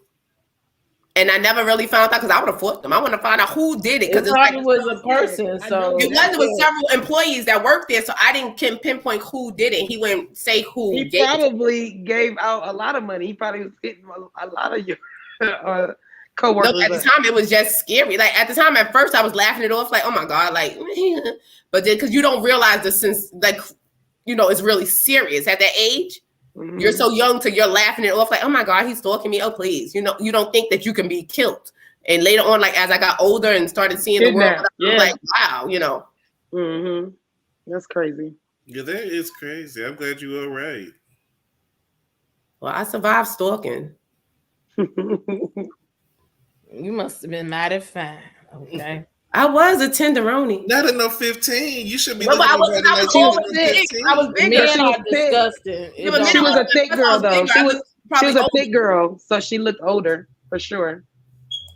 And I never really told her my age because we didn't have that type of deeper conversation. That's why when I found that it was him, it was shocking because I'm like, I just see him like, And that's why you never know who's watching you, who's paying attention to you when you're not. Just never know. That's true. Mm-hmm. No. Mm-hmm. That's a whole nother episode. We always go all over the place up in here. Yeah, it does happen.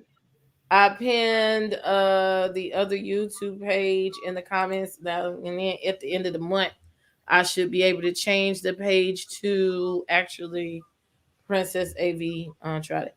I loved Lady Gaga and the Stars Born. I cried. And look, I've never watched A Star Is Born in its original form, but when I saw this new episode, I love the soundtrack. I will play it over and over again.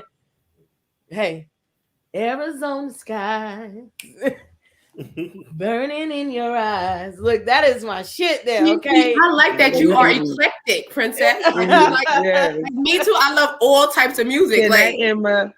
Yeah, her doing A Star Is Born. That is my movie. And actually, when the young man came to court me at my house, that's what I was watching too. And that was that little movie. So he does this to my nose sometimes too. And I couldn't find out that he used to do that to his grandfather. And then he saw him doing it on the movie, and he does that to me. So yes, we watched King Richard the other day as well. That's what I want to watch. How was it? That was a good movie. It was a great movie. I would recommend King Richard. It's on HBO, right? HBO Max. HBO Max. That's right. Yeah. I'm telling y'all to go watch. Y'all need to go watch Passing on Netflix. That's the only thing I haven't watched yet. I loved it. Don't forget to watch it. It's a good. I loved it. Oh my God, it was so good. Make sure you guys watch it out. I said I was gonna get another subscription, but I might have to go and get me some Netflix because I already paid for Netflix. I'll send you my info, Shady. Right, y'all got to make. Send me the link. Send me the link. One person get one thing, one person get the other. Yeah, right. You gotta do a round robin around here. Too many subscriptions, like yeah. I feel you on that too. You got to share. No, but we could also share. I'm paying for Hulu. Me too. I got Hulu, Netflix. The Bravo thing. Netflix. I got Peacock. I get Peacock through Xfinity anyway, so yeah. But the Peacock, it was like the first free one episode was free, so I'm like, dang, now I gotta go pay for the monthly prescription because I gotta watch the episode. That's how they trying to get y'all on that Peacock. To me, it's nothing really on there right now. They finna put the stuff on there, Paris Hilton, all that. I watch that shit when I get the time. That's why they're trying to get you over there and give you the good programming. But let's get out of here. Let's turn them lights off. It's Tree hours. I'm going over my StreamYard hours. I got to download. She said, "Who got Hulu? What's up?" I got Passing. It's called Passing, like Passing. Yeah, Passing. It's a movie about light-skinned Black folks passing as white. So it's reminiscent of Imitation of Life. And it's a black and white movie. That's what I thought you were talking about. And a black and white movie. Yes, black and white. I like that black and white. Oh my God, I love it's black and white, and it's off of a novel. It's off of a book. Yeah, they said it's a book. Yeah, it's really good, you guys. It's so crazy how her husband was talking wild crazy, and she was just sitting here. Just like Queen Halle Berry did a movie a long time ago. Yeah, Queen. That's what I just mentioned earlier about Alex Haley, because you said the museum is in your family's hometown. Mm-hmm. Alex Haley Queen is the best. That is the best. But that's I remember that movie. I saw that movie as a child. I would never watch it again. I've never seen it. I still remember. Never saw A Feast for All Saints. I haven't seen that. Watch it. It's called. Try to Google it. I think it was on YouTube at one time. It's called A Feast for All Saints. That's what I was thinking, Keisha. That's why I asked him, does he have... It's really good. It's something like a queen. It's a guy. His father was white. Everybody on T-Mobile doesn't get... Like, they won't pay for my Netflix. So... because you're probably a long-time customer. They don't do the long-time customers like that. It's the new one. Yeah, it's only been like a year or two that I've been a customer. It depends on what you got or some shit like that. But anywho, also... Hey, girl, do that. Mods, put back up Intimate Duchess. The Intimate Duchess is my lingerie corset shop. excuse me, that will be opening very soon. We're about to go. I'm just waiting for some vendors to get back to me.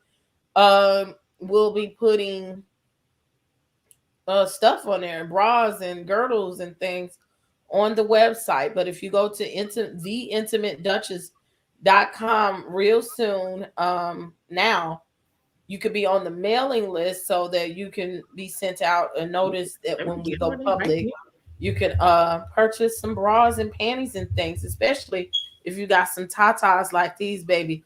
How you think this is staying in place? Okay, I'm gonna have the same. I'm wearing a long line bra, so it pulls me in, and I'm wearing a one piece dress. Like if I had to go to the bathroom, I have to take the whole dress off. So I don't know if you can see, but I got a one piece under here. The bra is strapless, you know. Okay, girl. No back fat. So I'm wearing a one piece bra. You don't have no back fat, and it had no lump. One piece long line bra. So this bra stops like down here. So I'll have these types of things available. Exact same bra available. Wait, the bra, the whole bralette, the whole thing came down here. Yeah, it's a one piece long line bra. Strapless bras, big, small, short, and tall girdles. And it's the Intimate Duchess? theintimateduchess.com. So we'll be opening that up. I'm trying to get it open online by the end of the year because I have a trajectory of goal of money I need to make. So by prom time, like the spring, I can open up a store so you can walk in and come in and get fittings as well and buy some stuff. I want to have a brick and mortar store like the lady that's handing it down to me as well. And of course, you know, Royalty Beauty Brands. If you're a customer, I'm about to have some Black Friday stuff. I'm trying to work hard. I got the shirts loaded up, the starter shirts loaded up on the site. I just haven't released it. I'm kind of iffy on some things, but for Black Friday, I will put it up. The lip oils will be up for Black Friday for sale. All that stuff will be up. Young Bella will be up. I know some of y'all was like, where would I get some more melanin and some Hennessy? I actually have them already in stock. I will not put them up. She said Hennessy. Made me think about my Cavassier. I'm sorry. You got Cavassier, girl? Yeah, Hennessy and all that. They're already bottled up. They're ready. Cavassier. I haven't put them in inventory. Yes, I'm going to wait until Wednesday, until Thanksgiving on Thursday. And I'm going to pick a time Thursday night or either midnight going into Friday for Black Friday. Everything will be available. If you're a member, y'all already got your discounts already in the community tab. Look for it. And then I'll probably give a Black Friday sale from certain hours or flash sales in between. I'm trying to work that out. So yes. She said, okay, Rihanna, who we see? That's what I love that. I was like, you cannot buy them now. You can't buy them now because I don't have them in inventory. I literally have the money set aside. I have to go buy the inventory. And because honestly, real quick, the bra shop was not essentially something that I was going to do. This bra shop came to my lap, I want to say a few years ago, maybe about 5 years ago. Y'all know our resident teleologist has been working there on and off for like 20 years. So I've been getting my bras there for that long. My grandmother shopped there when I was a little kid. Wow. That's how old this business is. And what had happened was the lady is retiring. So 5 years ago, whatever years ago, probably more than that, I didn't have the money. I didn't have the credit. I didn't have the lifestyle, and I didn't have the direction. I was not in a position to do these businesses that I'm doing now. And God is finally putting me in a position to start growing and building. So what happened was another lady was going to buy out the business. Unfortunately, she's worked these past few years, and she got murdered in front of her house a few months ago. So the lady that was selling the business, like she was 9 months off from buying the business completely. It's Thanksgiving on Thursday. No, we just cook and say we're thankful for eating. We do Christmas is Christmas. Oh, that's right. I'm like, what? So the lady, and I talked with her and I picked her brain a couple of Fridays ago, and she was like, I can't go through training all of these people again. I can't go through trying to sell the business again and do all of this. And she's older. She's been in business for about 50 years. She was in business with her sister, and her sister passed on quite a while ago, and she lives 3 hours away. She was like, it's going to be wintertime. I'm not going to be driving no 3 hours to come to work. And she just said, fuck it. I'm closing the store down just like that. So there is a big gap and a void of women that come to that store. And every day they're coming to the door looking at the sign like we're closed forever. So she's mentoring me, and she's gave me, I meant to put on Instagram, I'm going to, she gave me all the mannequins from the store. Whatever I wanted from the store. She gave me bags and envelopes and stuff it's in storage now, so that when I open the store that I have some stuff that I don't have to buy when I open the store. That was really nice of her. Whatever I need from her, she's gonna like pass the baton.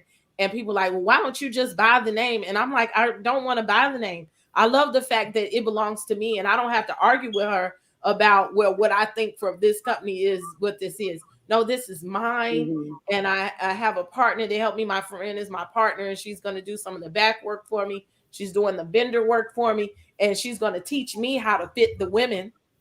And I have somebody who already knows that side of the business to help me get it going. So now I just need to move forward.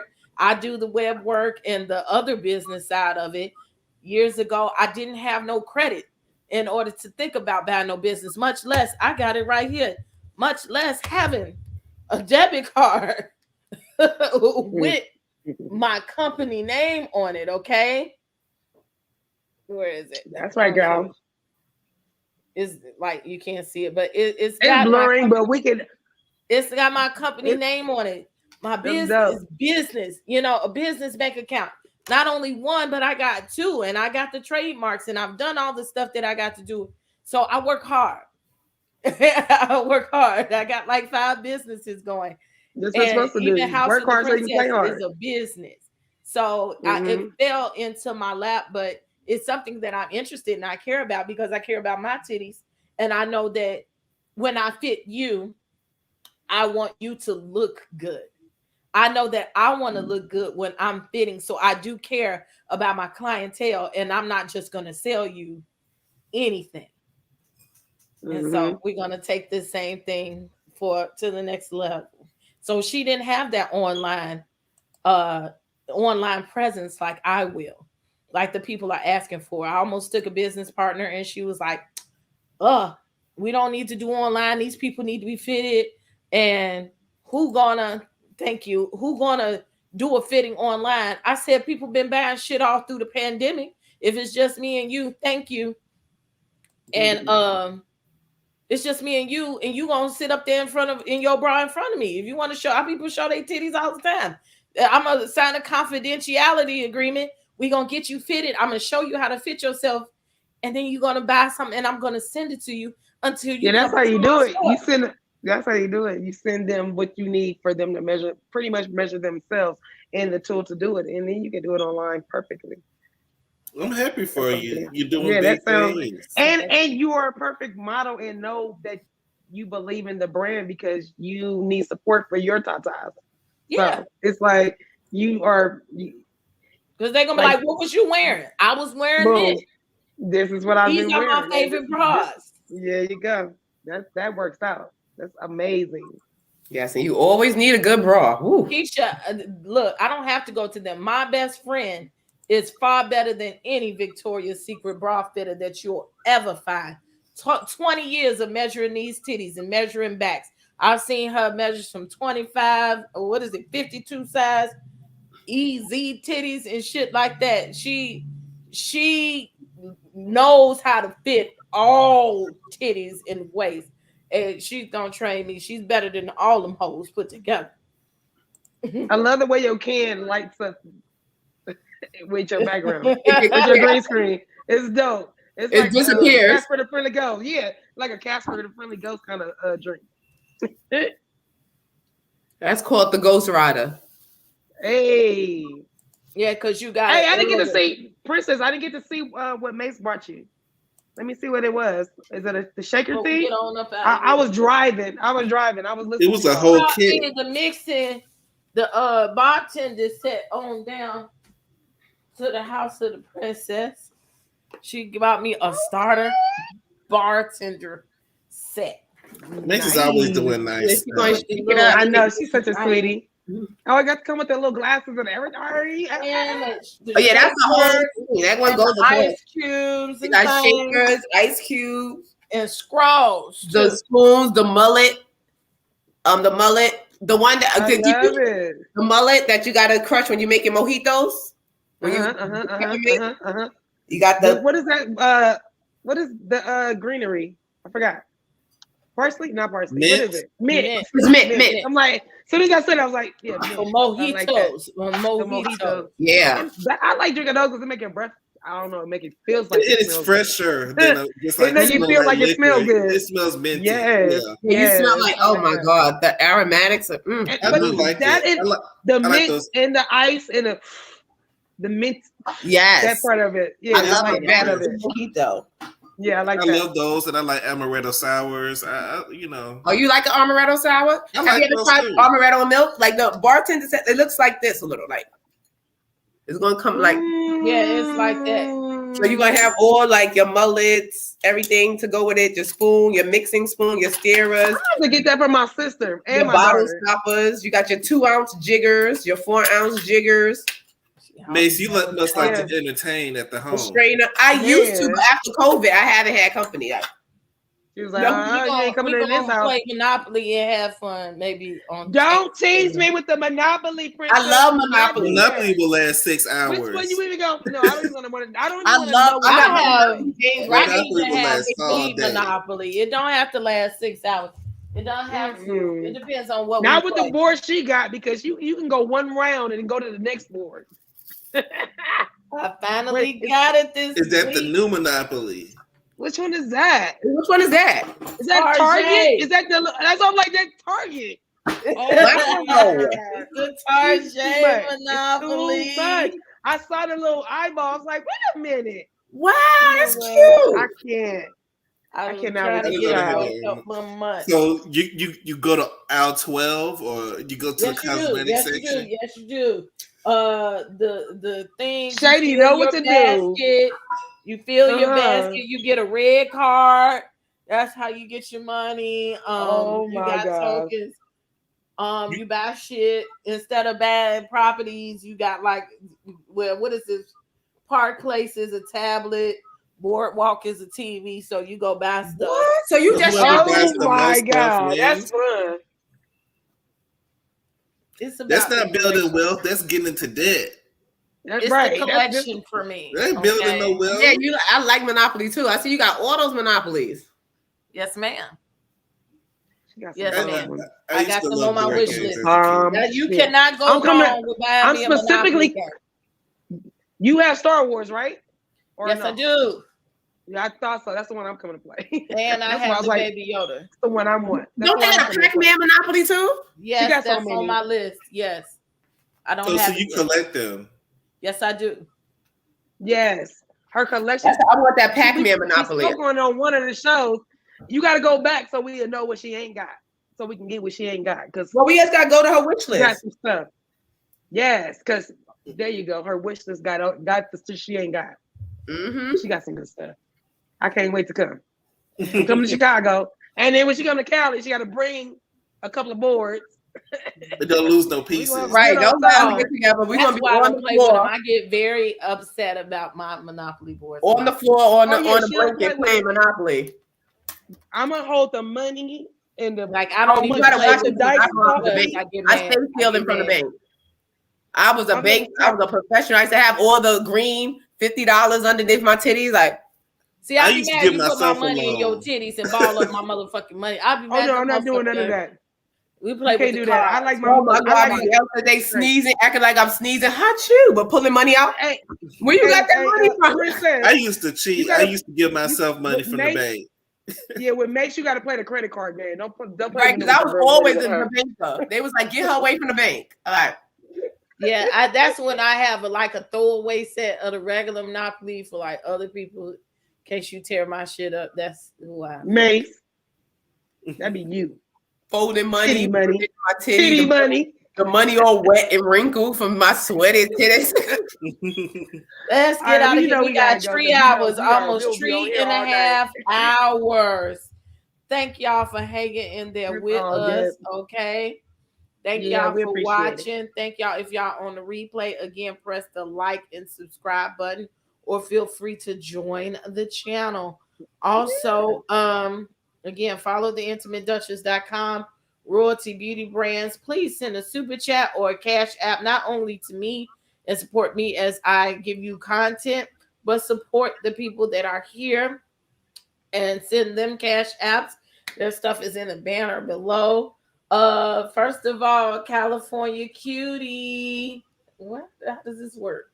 Yes. California. Oh, you word it right. California Cutie. Tell them where to find you. You can find me on Instagram at California Cutie 310. Cutie spelled with 2 E's.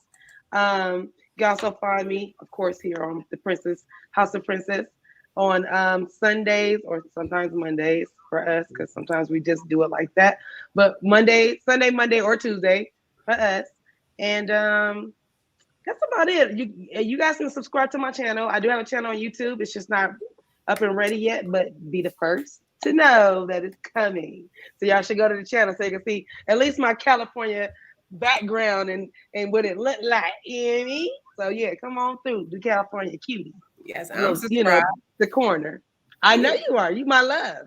You subscribe to all my stuff, mate. So yeah, y'all can find me there. And of course at the House of Princess, because I do have a room at the palace. So I'm always Yes, here. ma'am.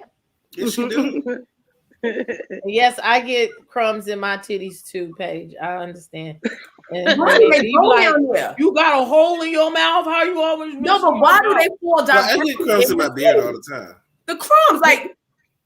Let me tell y'all something. Just because y'all saying it like that, let me tell you something. Sometimes my kids eat in my bed. Me and my husband get in the bed together, and if we get in, we do Slick Rick. We say crumbs. Like that's our little thing. So even the kids. When the song come on, they like, oh, that's what you got. Like, yeah, right. So, but that's a little joke. If it's crumbs anywhere, it's crumbs. It's the way. Now I'm gonna go upstairs and say that because there's always some damn crumbs in my bag. Thank you. So now y'all go. There you go. In the middle of the night. Mace, put it down for the folks. Yes. Put it down for the folks. Put your stuff down, girl. Tell us where you can find me down to the Instagram at Mace_Moreau and down to the Instagram again at Mace_Cooks, turning the hoes into housewives. And every Tuesday at the House of the Princess. And my love, Shady B, my king. Yes. Y'all know y'all could the find king me of the palace. King of the Palace. My king. The Prince of Shade. Y'all can find me on Instagram at Shady Room and here on Tuesdays at the House of the Princess. The Empire. More to be announced, right, Princess? Princess, more to be announced, right? We gotta give shouts out to Princess for her 1 year anniversary coming up. Yes, y'all. Now that deserves a soul clap. Yes, it definitely does. See, you did it. Princess, look how far you came. I ain't quit yet, y'all. We ain't quit yet. So yes, we're having a party. Everybody's invited to the party. I gotta put the thumbnail, make the thumbnail, put it up. Party is a Monday at my House of Princess show. So I got a lot of work to do. You may see me between now and then, you may not, but if we don't, I want all of you to have a great time with your family, even if you don't like the motherfuckers, okay? Right. Everybody who's watching, happy Thanksgiving to you and your family. Family is who you make it. It's not necessarily by blood. So surround yourself with people who ground you and also who sow a seed to you and water you, okay? Block out toxicity and just fill yourself with love, honey. There's been plenty of Thanksgivings, and I know this is speaking to somebody that I've been by myself eating a pizza or some chicken wings. And if that's what makes you happy watching TV and getting a day of rest, do that and be happy in that. and stand in that. And if you have a family, put aside your differences if possible. Love on them. And if you just got to show up, get in and get out and go watch some TV, watch these damn movies, okay? And watch YouTube when you get back home. Love yourself first. And I want y'all to have a wonderful weekend. Can we say goodbye to you? Yes, now that was her. Now you done laid the word. Yeah, happy Thanksgiving, y'all. Y'all have a good one.